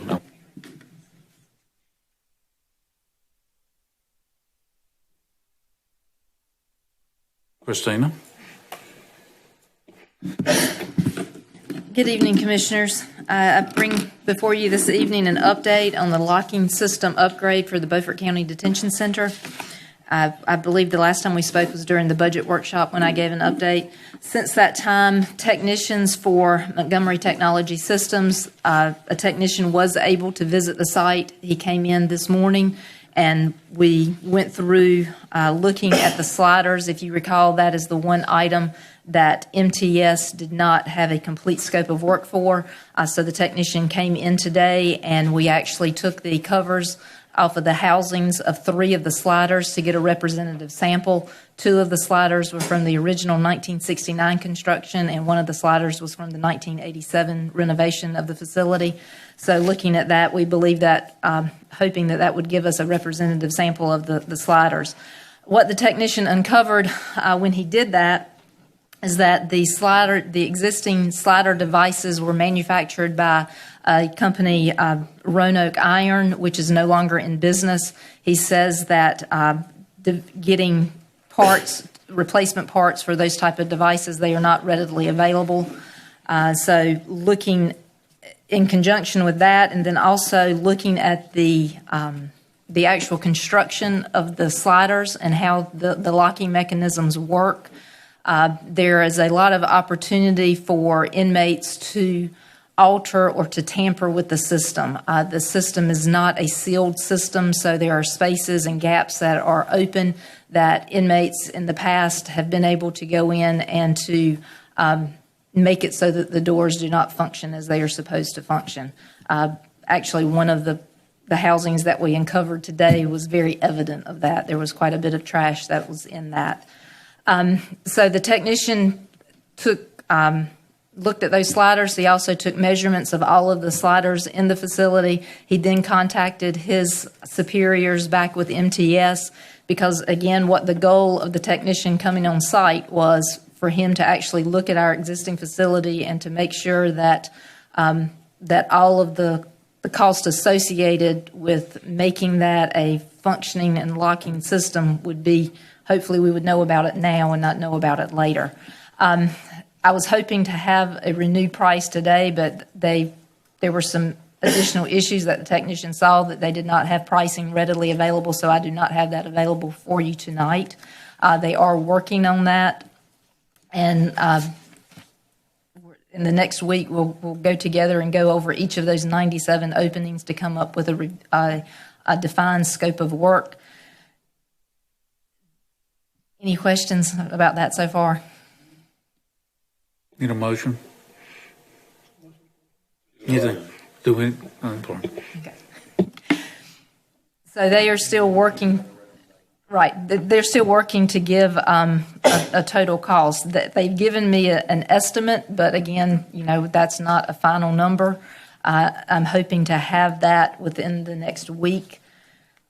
what my recommendation at this time, Brian, would be that we would take an additional week and then discuss this at the special called meeting. I'm hoping at that point to have a defined scope of work for the for each of all of the 97 openings.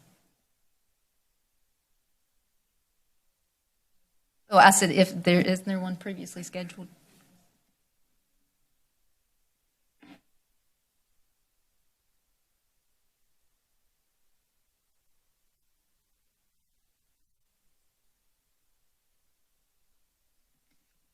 Thank you. Martin Johnson.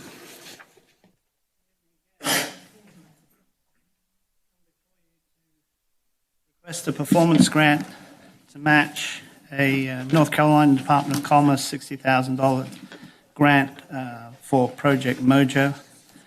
Project Mojo, the company, has been in business for over 14 years, building motor yachts between 30 and 50 feet long.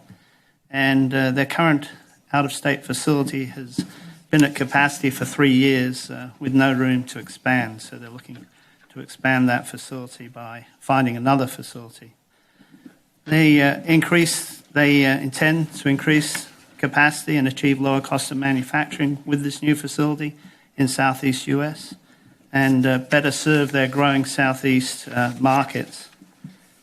The new facility must be cost competitive in terms of labor, overhead, utilities, and supply chain. And they are evaluating locations in South Carolina, North Carolina, Georgia, Virginia, and Mexico. They are assessing to find educated and skilled labor force. They want proximity to an airport of about 40 minutes, access to the coast, proximity to an urban population for labor and spousal job opportunities, and local and state government support and incentives. The facility, they're interested, Project Mojo in Beaufort County, and the company anticipates occupying in Beaufort County, is the Committee of 100 Industry Ready building.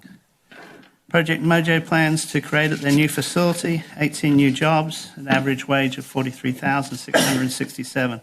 Just to note, the county average wage is $37,611, so about $6,000 more than the county average. They also plan to invest $2 million in the facility and equipment, which will raise an estimated county property tax of $11,531. The county match for the 1NC grant, along with the city, would be $10,742. Thus, the payback would only be 1 year.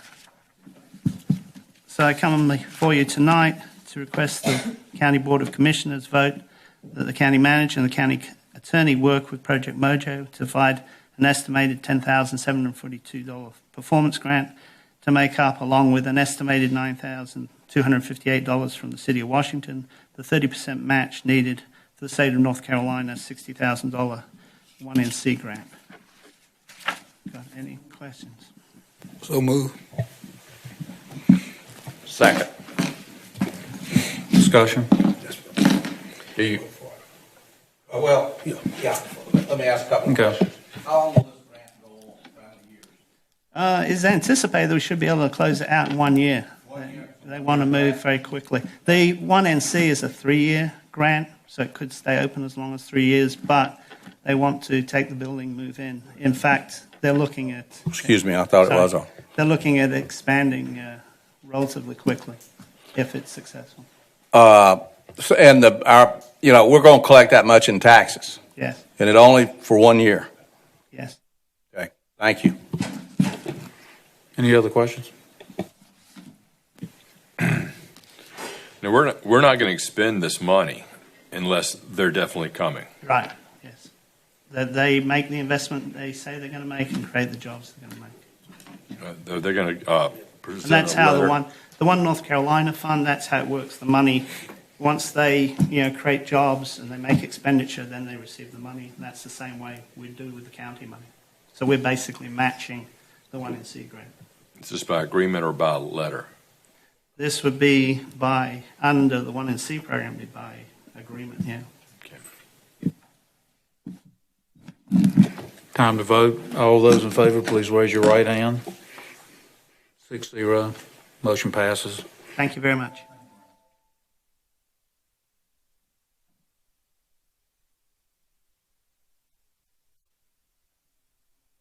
Thank you, Mr. Chairman, members of the board. This is the tax collector appointment item in your agenda, page 101. As you'll recall, in June of 17, the Board of Commissioners appointed Mr. Mmiyn Kenyon to a 2-year term as a tax collector. That term expires June 30th of this year. Per General Statute 105-349, the board shall appoint a tax collector to serve as a term determined by the appointing body. You have that statute on page 102, so it is the board's pleasure at this time. So move to appoint Mr. Kenyon. Second that motion. For how long a term? 2 years. 2 years? 2 Yeah. years. Turn your mic on. Discussion? All in favor, please raise your right hand. 6-0. Motion passed. Similarly, on page 103, you have the recommendation or the item on the tax assessor's appointment. In June of 17, the commissioners appointed Mr. Bobby Parker to a 2-year term as a tax assessor, which expires on June 30th. Also attached is the General Statute 105-294, which gives the Board of Commissioners the appointment power to appoint the tax collector for either a 2 or a 4-year term. So it is at the pleasure of the board. Motion to approve.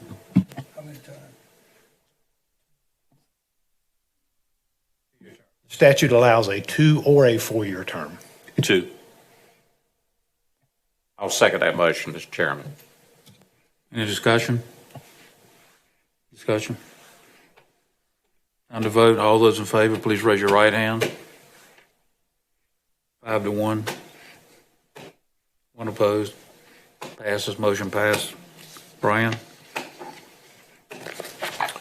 Thank you, Mr. Chairman. On page 106, you have a local request match from the Mideast Commission on an EDA Hurricane Florence Recovery Grant.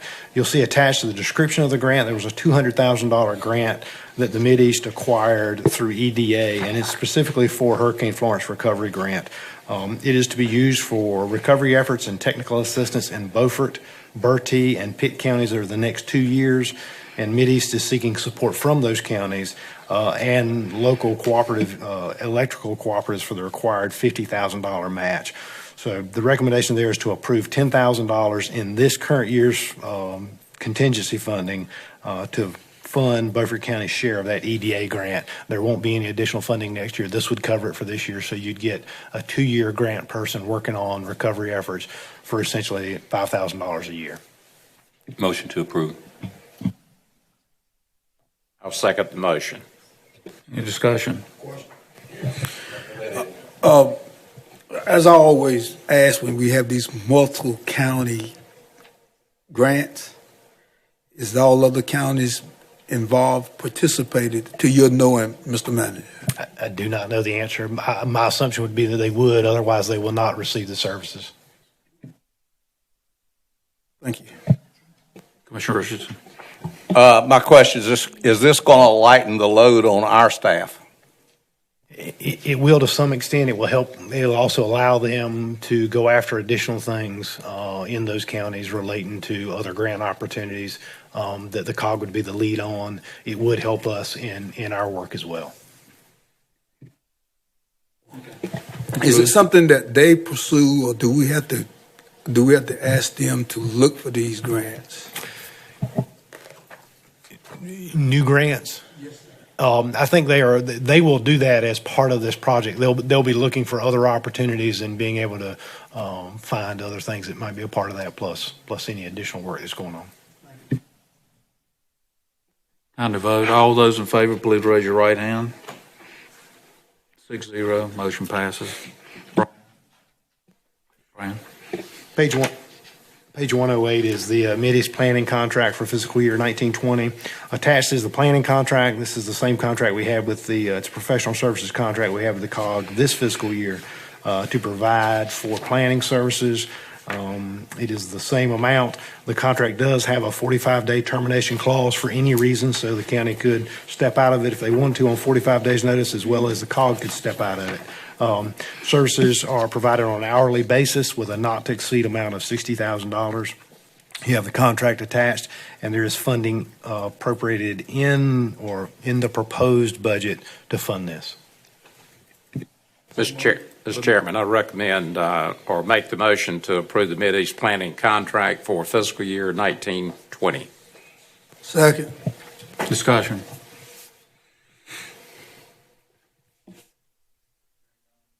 Time to vote. All those in favor, please raise your right hand. 6-0, motion passes.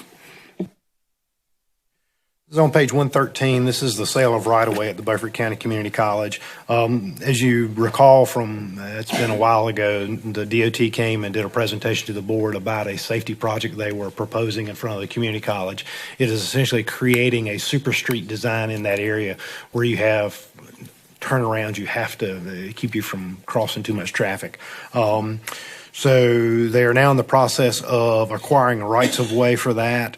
There is a section through one of the bulb outs, the turnaround areas, that encroaches on property that is under a lien by the USDA Rural Development that the board is engaged with on the health sciences building. So we had to go to USDA to ask them to release that piece of land. There is a permanent easement, and then there is a temporary construction easement. So you have the paperwork involved that has a release from the USDA to say, yes, you can essentially sell that property to NCDOT for right-of-way.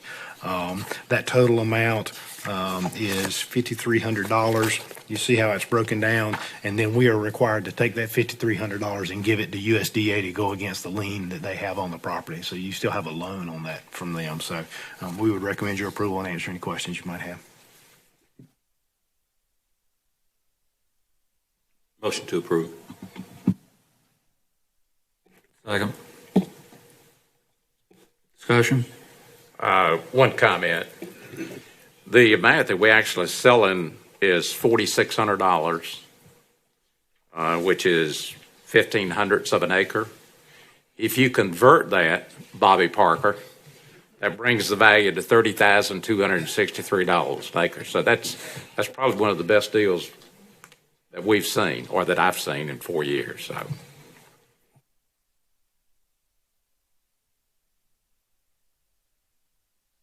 Time to vote. Please raise your, all those in favor, raise your right hand. 6-0, motion pass. Anita? Thank you, Mr. Chairman. As part of the recommended budget for next year, we suggested that we should change the county payroll frequency and go from a semi-monthly payroll to a biweekly payroll. And the reason we recommended that is because we wanted to correct a few things that are going on right now. The first thing is, under the current system, we're actually paying employees prospectively. It can be from anywhere from 3 to 5 days, depending on if there's a holiday in there. And then also currently we have different departments that are on different pay cycles. And so part of moving to a biweekly payroll would also put all employees on the same pay cycle. You all seem to be very receptive to the idea. I believe it was in your first budget workshop that you voted to support that and allow us to move forward with that. When looking with that, at that implementation, it became pretty apparent to us that instead of doing a fiscal year implementation, a July 1 through June 30th implementation, it would be much more beneficial to do a calendar year implementation. So we would begin in January 2020, and there's several benefits to doing that, and they're all listed on page 123. I'm happy to go through those. But what we're looking for tonight is your support and allowing us to move forward with the change, but do it in January 2020. Thank you, Mr. Chairman. Is there a motion? Mr. Chairman, I move that we approve the implementation of the biweekly payroll as of January 2020. Second. Any discussion? Yes, sir. After at our budget workshop, it sounds very, very good what Anita has proposed. But after hearing our employees talk about this thing. And I voted to do it at our budget workshop on the straw vote, but I cannot support it this time. And the reason I've tried to find out why. And it was because we have had some employees to get, they couldn't recoup the salary after they left. And I looked back and done some research, and it's our policy, and I'm standing to be corrected if I'm wrong, that no employee leave us and get their last check without an exit interview. That was our policy. And after even digging deeper and deeper, after taking employees' longevity, and now we're going to do this, I'm going to stand and vote against this time. I'm going to withdraw my vote. Thank you. More discussion? Ready to vote? All those in favor of the motion, please raise your right hand. 5-1. I'm sorry, go ahead and vote. Motion passed. Sorry. Keep reminding me. 5-1. Motion passed. Mr. Francisco. Commissioners, you may recall the last meeting, voted to offer this property in Highland Drive, which basically for a minimum bid, offered bid at a minimum of $35,000.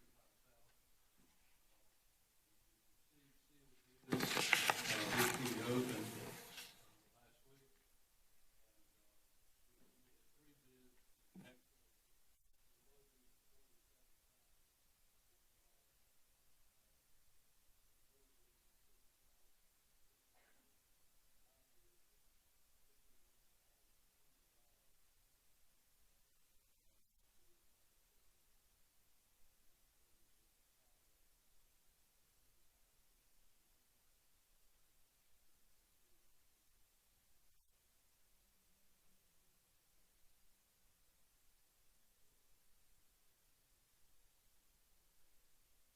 Is there a motion? I make a motion that we accept the bid. I'll second that. Discussion. Hearing none. All those in favor, please raise your right hand. 6-0 passed. Now we're talking. Katie. Gentlemen, a voting delegate and an alternate are needed for the 2019 annual NACO conference being held in Clark County. Same one that you do every year. You will be voting on legislative and association policy for the coming year. Mr. Chairman, I would recommend that you, as chairman, be our voting delegate and that our vice chairman be our alternate. Second. Discussion. On the vote, all those in favor, please raise your right hand. 6-0, motion passed. Commissioner Richardson. I'll try to make this thing go as fast as possible. Brenda Hamilton was killed and mauled by an animal in the winter of this year. A lot of constituents in the county that I'm getting calls from, people that I'm talking to, and petitions have been circulated, so I understand. Tim Mordecai is not here, I don't believe. If he is, please speak up. He was to be here. There's a lot of questions. The public has questions about this as to how this happened. DNA results are conclusively and inconclusive both. And it looks like a canine did this, but nobody can seem to find a canine. What I would like to do to begin to put this to rest and to ease the minds of the public who are concerned about this, and there are a lot of people who are concerned about it, is the DNA work was done by Western Carolina University. There's nothing wrong with the work they do, but I would like for the county to engage the services of a DNA consultant to go over the work that was done and to make a recommendation as to whether additional work needs to be done. I have read the reports. I sent a lot of stuff for laboratory work, not anything for DNA work, but when you start seeing things in there like we didn't have all of the panels that we need to come to a complete decision, then I'm thinking that we need to get an expert to take a look at this and give us some advice as to how to proceed. There are some companies that do this that are very good at it. LabCorp is an international company. That's one of the names that I would mention, but I don't care who we get as long as we get someone who is thoroughly competent in reading the DNA reports and looking at them and making a recommendation as to how to go forward with this. And that's a motion. Is there a second? Mr. Chairman, I'd be willing to second that as long as the evidence is passed through proper chain of command through the Sheriff's Department. Not all the evidence passed through the Sheriff's Department. Samples were not split, as is customary on some of this stuff. It wound up with Wildlife took the samples, I guess with the permission of the Sheriff's Department, and sent them off for work. And because of all of these inconsistencies, again, I think that's why we need a consultant. Whether it went through the Sheriff's Department or not, it is the integrity of the sample that counts, regardless of whether it went through the Sheriff's Department or not. Brian? Mr. Chairman, just for some background for the board, and this was at the request of the chairman, we've reached out, or I've reached out to Ms. Maureen Hickman, who is the scientist at Western Carolina University, to ask her if she may be willing to come and speak to the board. And she sent me back an email today that said she was amenable to doing that. She just had to run it through their legal staff to make sure they were okay with it. I've also got a commitment from Mr. Pete Benjamin, who is the U.S. Fish and Wildlife Resources Supervisor for this area, who is committed to come in July to speak to the board as well. I am waiting on confirmation from Mr. Christopher Kent, who is with the North Carolina Wildlife Resources Commission, to see if his supervisor will come. Our hope, our request that came from the chairman was to ask if we could get these three folks or all of them together to come and make a presentation to the board so you could ask questions of them about the process, about everything, and then maybe based on that, then you can move forward if you're not comfortable with that, if you'd like to do some additional. But if you want us to continue down this path, I think we have a very good chance of getting all three of those individuals, along with maybe one of the investigators from the sheriff's office, to answer questions to help some of those things. Well, I don't have a problem with doing what the manager's suggestion, but what this comes down to at the end of the day is only one of those people is a DNA expert. The Red Wolf is out there. There are certain wildlife agencies that have turf to cover. There's things that could not necessarily be done correctly. The only person that I'm willing to listen to and put any confidence in is a DNA expert who can go over the samples, the sample procedures, and the actual DNA work itself and give us his opinion. Other than that, you're just shooting in the dark. A wildlife officer is in no way qualified to come and tell us anything. They've already told us everything they know, and so are some of these other people. I don't mind if Ms. Hickman comes, but what I'm pushing for is the hiring of a legitimate, qualified DNA expert so that he can tell us, if you try to go forward, you're going nowhere, in my opinion, or here are flaws in this.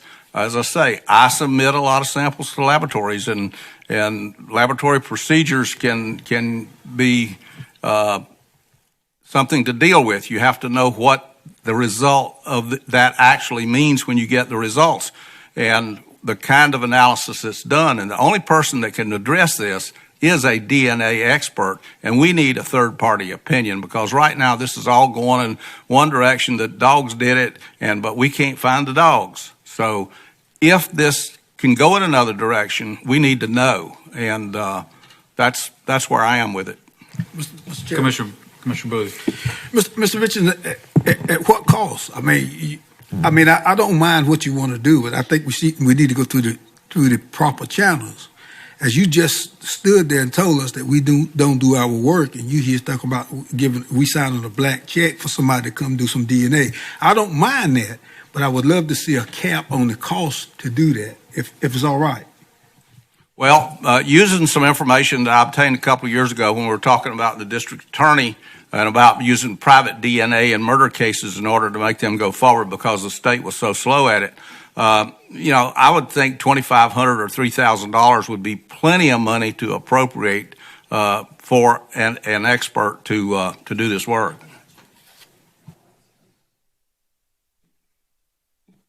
Waters? Based on the discussion, I'll remove my second.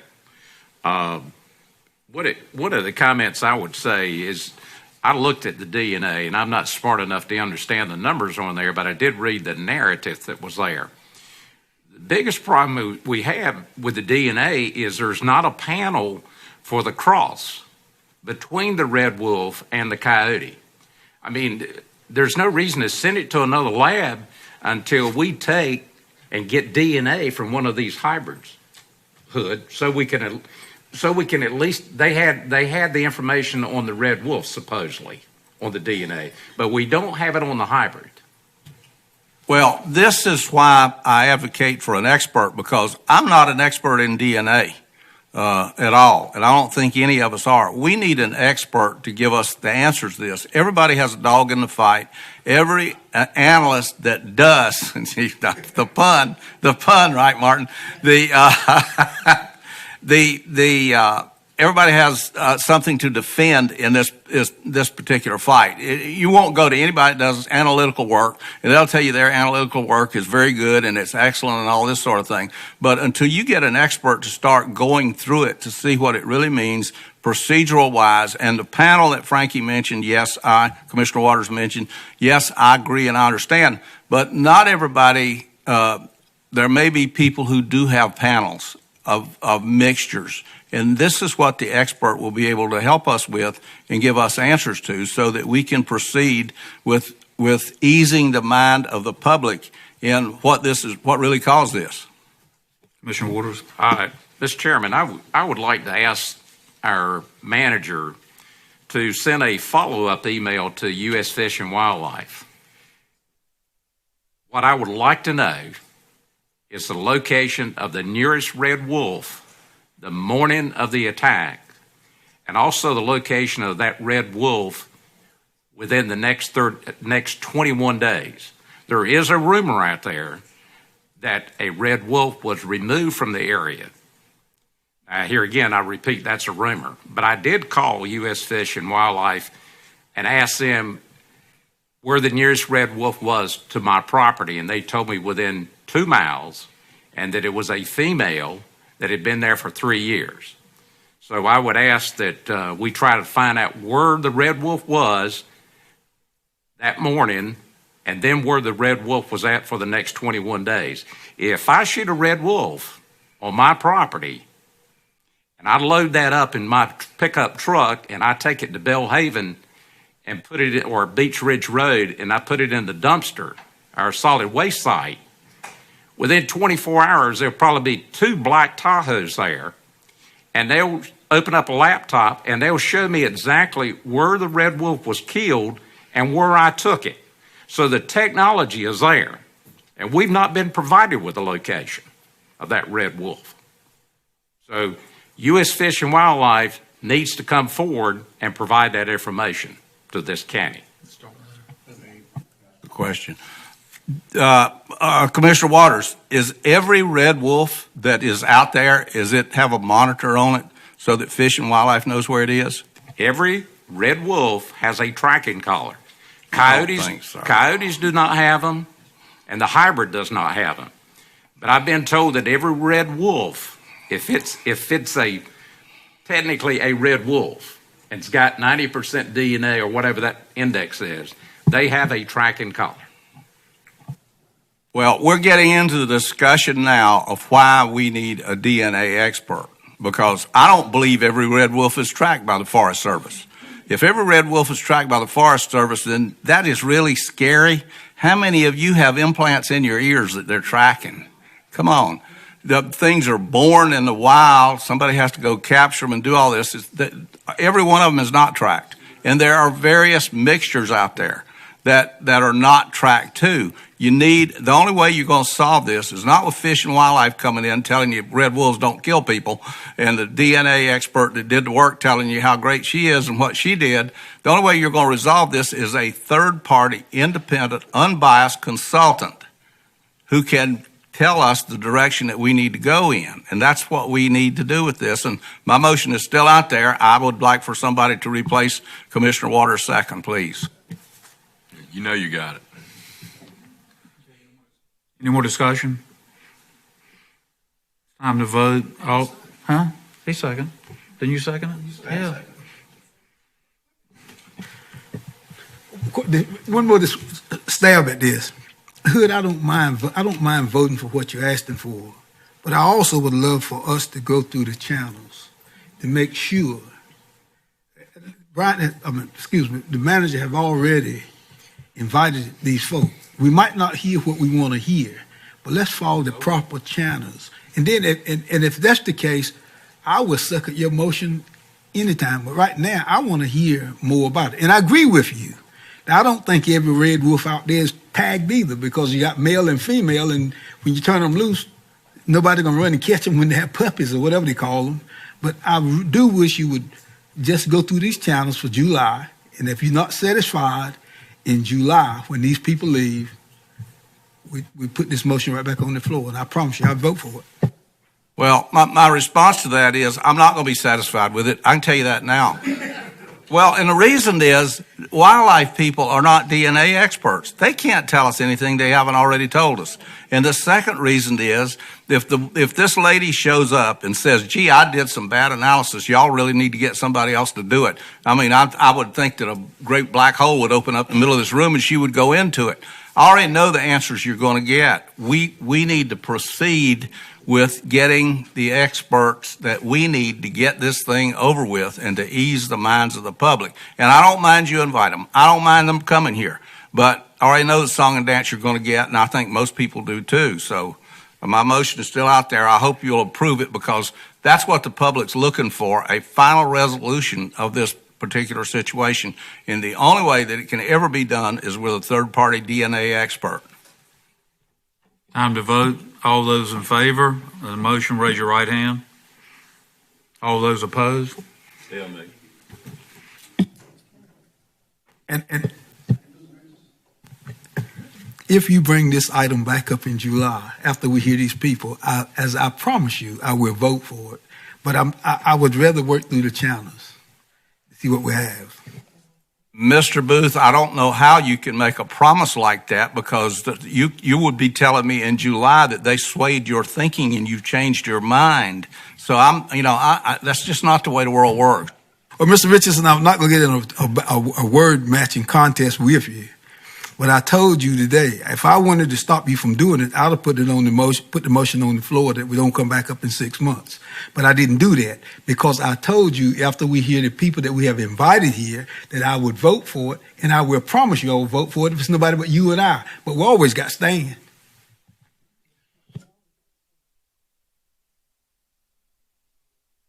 Mr. Richardson, we're down to item 15. Oh, Election Commission? Yeah. Yeah, the election.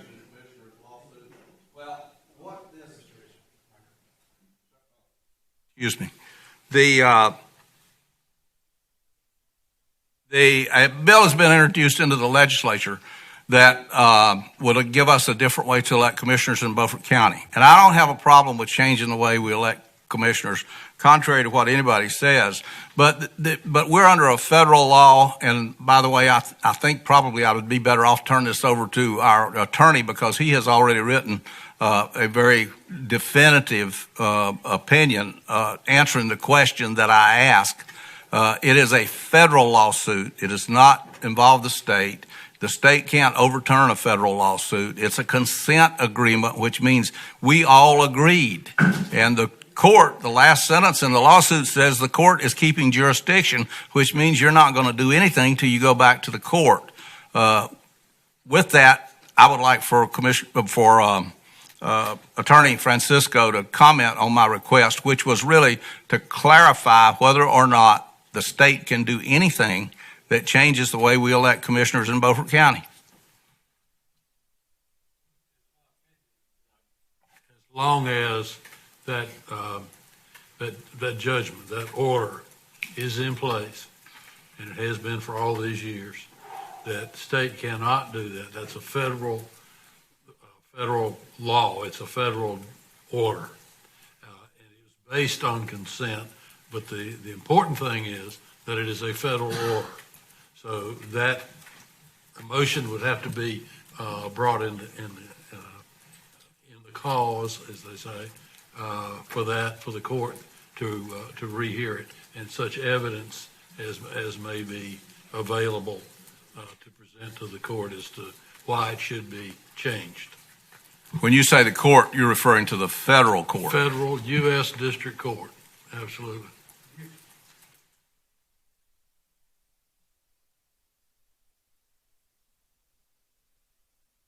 Mr. Chairman, I'm satisfied with the memorandum that and the advice that the county attorney has given us. If commissioners want a more definitive opinion, which I don't think you can get, I'm willing to vote for it if someone will make the motion.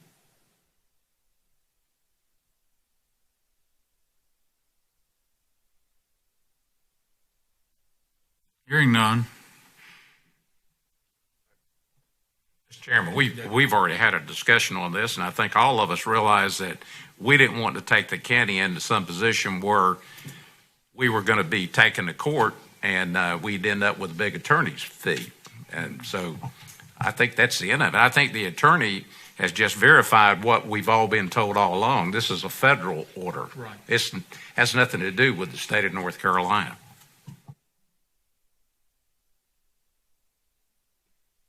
Next item, resolution in support of health care for Eastern North Carolina by Commissioner Booth. As we've been reading the newspaper over the past week about the problem that Vidant is having in reference to losing an estimate of $73 million. And the thing that I want to do is ask us as a body whether or not we like Vidant operation, our citizens are involved in this kind of action. If Vidant was to lose $73 million, it would hurt us tremendously. And my motion tonight is to ask us as a body to support Pitt County Commissioner's resolution in support of supporting Vidant in keeping this $73 million. Now, the other part that's everybody talking about is the boards. I'm not getting into the board appointments. I just want to know about this. Want us to support them in this possible $73 million loss that was passed Friday by our Senate. The motion is, the resolution is in our packet. I'm not going to read it, but I will make a motion that we support Pitt County Commissioners as other people that have a Vidant partners may be doing the same. Thank you. Second. Discussion. I have some question. Commissioner Booth, aren't you on the board of the local Vidant Hospital? Yes, sir. Isn't that a conflict? No, sir. I'm also on the board of Beaufort County Commissioners, and I represent 47,963 people. Is that a conflict? Well, didn't you make this motion to support Vidant? I made this motion, yes, and I stand by it. I don't. In order for it to be a conflict, I have to benefit. I'm donating my time to this local board. I don't receive one penny. But if you ask me to recuse myself from voting, I won't do it. Tell me this, Commissioner Booth. How does supporting this motion to increase hospital cost in Beaufort County help the citizens of Beaufort County? Mr. Richardson, regardless of what I say tonight, with that corn cob stuck up you against Vidant, it won't change your opinion one bit. Thank you. Well, you can say that all you want to, but you do have a conflict because what you've done is you made a motion to increase the cost for health care for the citizens of Beaufort County. Now, let me inform the public of another couple of things about this.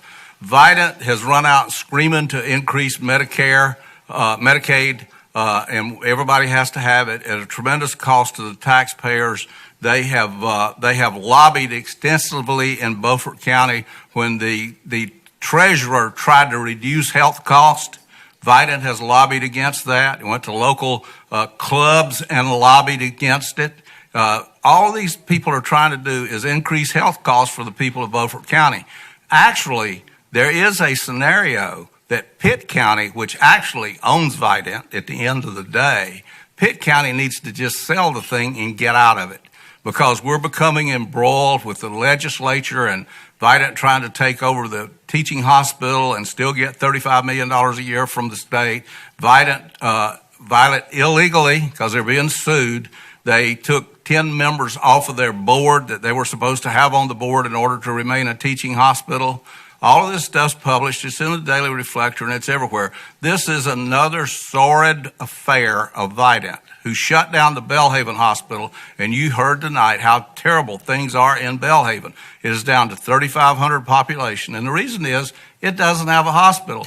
Vidant promised to keep that hospital open, and then they went and tore the building down with help from Beaufort County Commissioners. Now, it's time for all of us to get real about medical costs. You can go anywhere in the world and get cheaper medical care for the same function than you can in the United States of America because it is a corrupt system.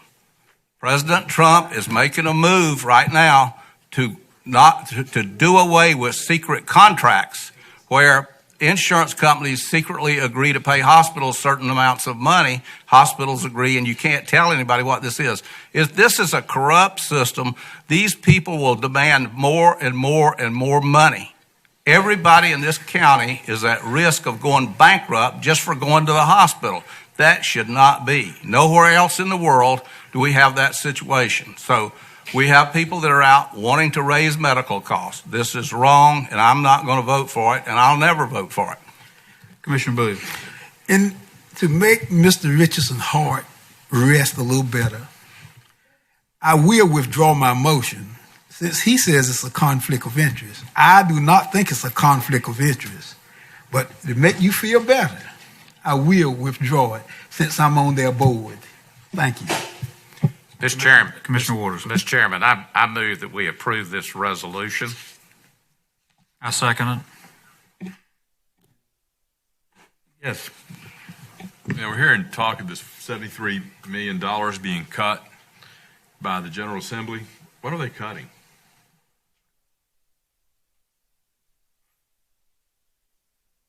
I mean, that's a question. And considering the fact that Vidant is a corporation, they say they're a nonprofit, but they're still a corporation. And they're for profit, a corporation. I mean, CEO makes what, $6-8 million per annum, plus a heck of a package. So they're the largest corporation in this area. What are they cutting? I mean, they're private, right? What are they cutting? Why do we need to be involved? That's a question. I'd love an answer. I mean, if you guys are going to vote for it, please know what you're voting for. We hadn't voted yet. Well, then it begs to be answered. Yes. Mr. Waters. Commissioner Waters. Mr. Chairman and ladies and gentlemen, we had the discussion earlier, it's been maybe 3 or 4 months ago.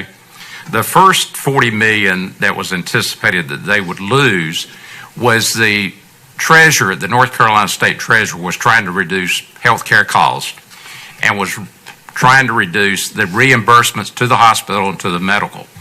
And that was an estimate of $40 million, which is in this number. This latest one is related to the fact that they will no longer be considered to be a teaching university. So now they're going to be reimbursed for Medicaid, just like a private hospital would be. So that's where the total is coming from. Does that answer your question?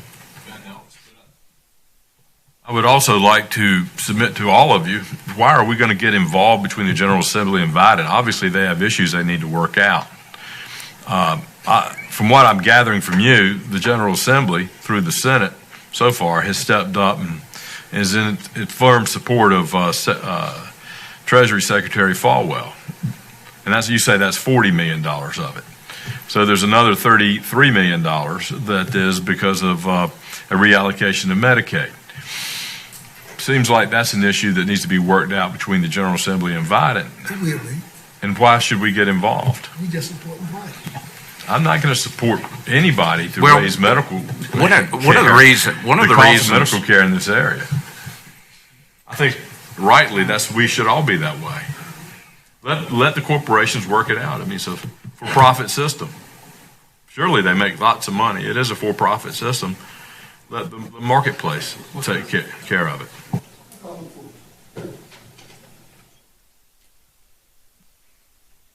Time to, No, I don't have anything. okay, time to vote.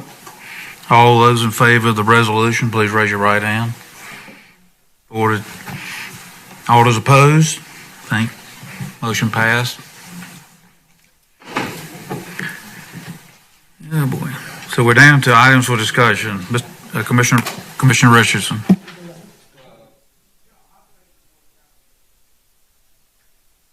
I've been here for 23 years, and I'm pretty familiar with how things are supposed to work.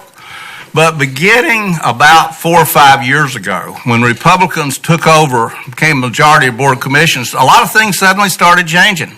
And nobody went and asked anybody, how did we used to do this? And what I'm finding out is I keep hearing about appointments that are been made by chairman, not just Evans, but Gary Brand, Frankie, that they appointed this, they appointed that, and there have been a lot of appointments out there.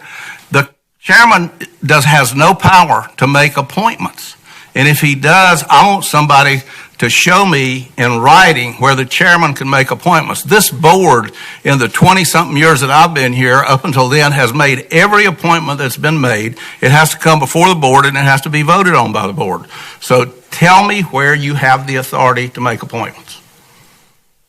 What appointments? Any appointments.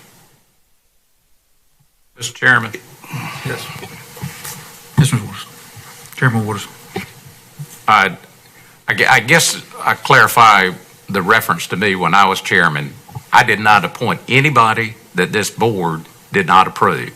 So I want to make sure that fake news is completely over with. Now, he sent an email to the manager wanting to know when I got appointed to the Highway 1764 Association. It was done during our planning session in December when the chairman appointed several vacancies, if I remember correctly. The chairman did make appointments. Wow. It was discussed in a public meeting. Apparently, you were asleep at the time. No, just the chairman bringing up and saying, I'm going to appoint so-and-so to this, and everybody sit there is not the way it works. Appointments is put on the floor, and any commissioner can make a nomination to somebody to serve on to something. And this has been going on, so I'm bringing this up. This is a serious ethical problem for this board, aside from the backroom deals that I accuse you of all the time. But if you're telling me that there's going to be no more appointments that are made with the manager that by the chairman that does not put on the floor for nominations by the whole Board of County Commissioners, we don't have anything else to talk about. Commissioner Waters. I like that comment. I was going to say something else, but you're finally coming around, thank God. Okay. Commissioner Richardson, flood maps.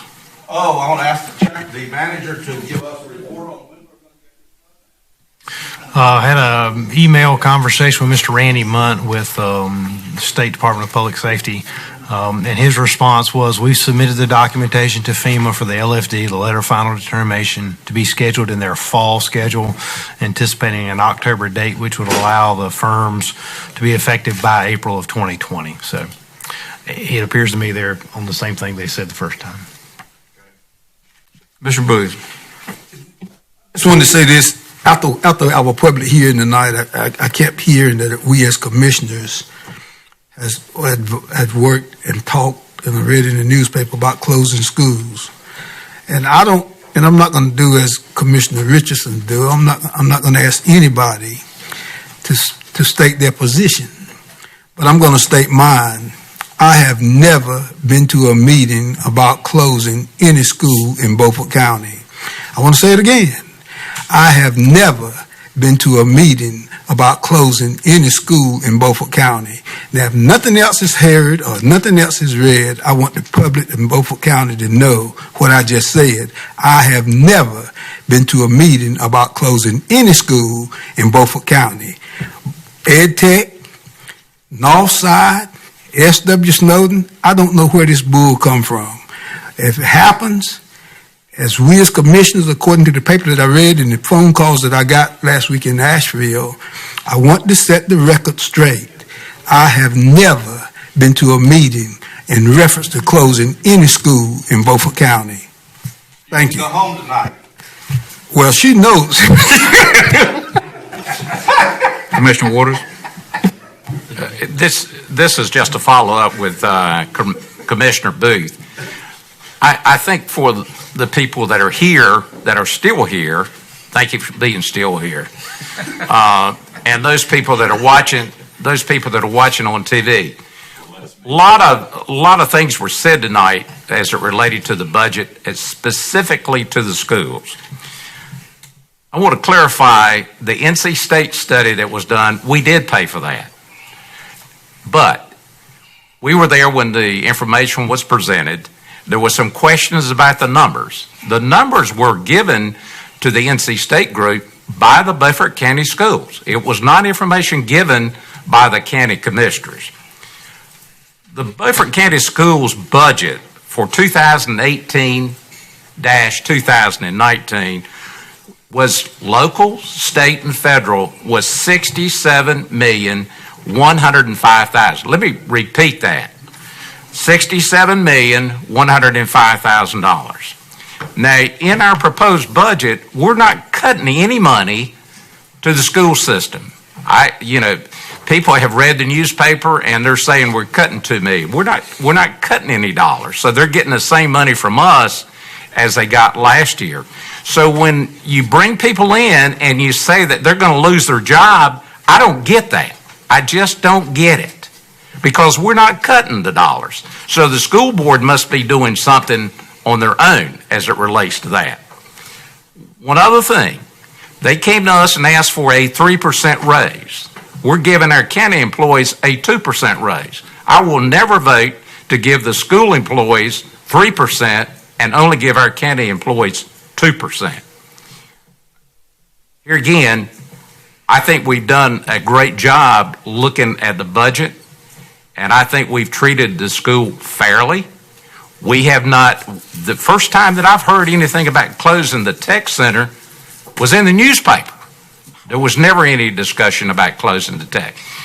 If you talk to a school board member, they don't know anything about that. So I don't know where that came from. And that's what triggered the Golden Leaf comment about we don't know whether we should get grant money or not. So there was some misinformation out there tonight, and I just want to make sure that the public understands. I personally support the school system, and I don't like it when people take personal attacks and think that I'm trying to cut $2 million from the budget. We were being asked to do some things like increase their fund balance. The state just says they only have to have 8%. They've never told me what their fund balance is. We had to send back and ask for additional information to break down on numbers that we got. So I think we've done our due diligence, and I think we treat them fairly at this point. I'm willing to consider a change, but I'm going to have more information before I'm willing to do that. I've never said let's close North Side, South Side, S.W. Snowden, the Tech Center. I mean, that's all come from the newspaper and interviews. Nobody's called me and asked me about that part of the budget. Thank you for your listening. I presume we're not voting for the budget tonight, okay? Am I hearing that? We're not going to do that? Well, I would like for y'all to take the next week to think about this and think on what has transpired tonight and what you guys read in the Washington Daily News and what you've heard from some of your constituents, and think about the misinformation that you say has been accorded to you in this meeting and in the town of Washington and maybe in some sectors of Beaufort County, and think about what it would be like if you did not have these meetings filmed and the public seeing them, and all you had was the information or misinformation that was being bandied about in the community. Now, this is why we started filming these meetings back in 1996, is because what actually transpired in these meetings and what said was transpired in these meetings were two different things often. So think about that again before you cut filming these meetings and putting these meetings out where the public can see them easily. I had the last one. Talking about closing schools, this board, I don't know of anybody on this board who said anything about closing any schools. And I'm going to say this about Hood, The only person that's ever talked about closing in the schools was Hood, and that was way back when. And so where this stuff is coming from now, I don't have a clue. But I'm going to say this one last thing. The show that the superintendent put on this evening was very, very tacky and tasteless. It was uncalled for. He should have just stood flat-footed and told the truth. Thank you. Is there a motion to adjourn? You got your minute. Yep. Brian? I apologize. I just need to follow with one item that I had written down. Commissioner Waters made a statement that he would like for the county manager to send a request to the U.S. Fish and Wildlife Service to locate the nearest red wolf during that time frame, and then for the next 21 days. There wasn't any action that occurred from that. I'm certainly happy to do that, but it would be my impression that if that request came from the Board of Commissioners under a vote, it would carry a little more weight than coming from the county manager. So I would put that out there for your consideration. Mr. Chairman, I would make a motion, and to clarify the tracking collars, what I've been told is we're down to maybe 45 that are being tracked of the red wolves. So that's the number I'm looking for, is out of that 45 that's being tracked. Second. Let me just add to that. I think when you make a request, and I'm going to vote for this, I think we should ask for what they estimate the population of red wolves is in certain areas by county or however they do it. And also mixed breed should be asked for at the same time.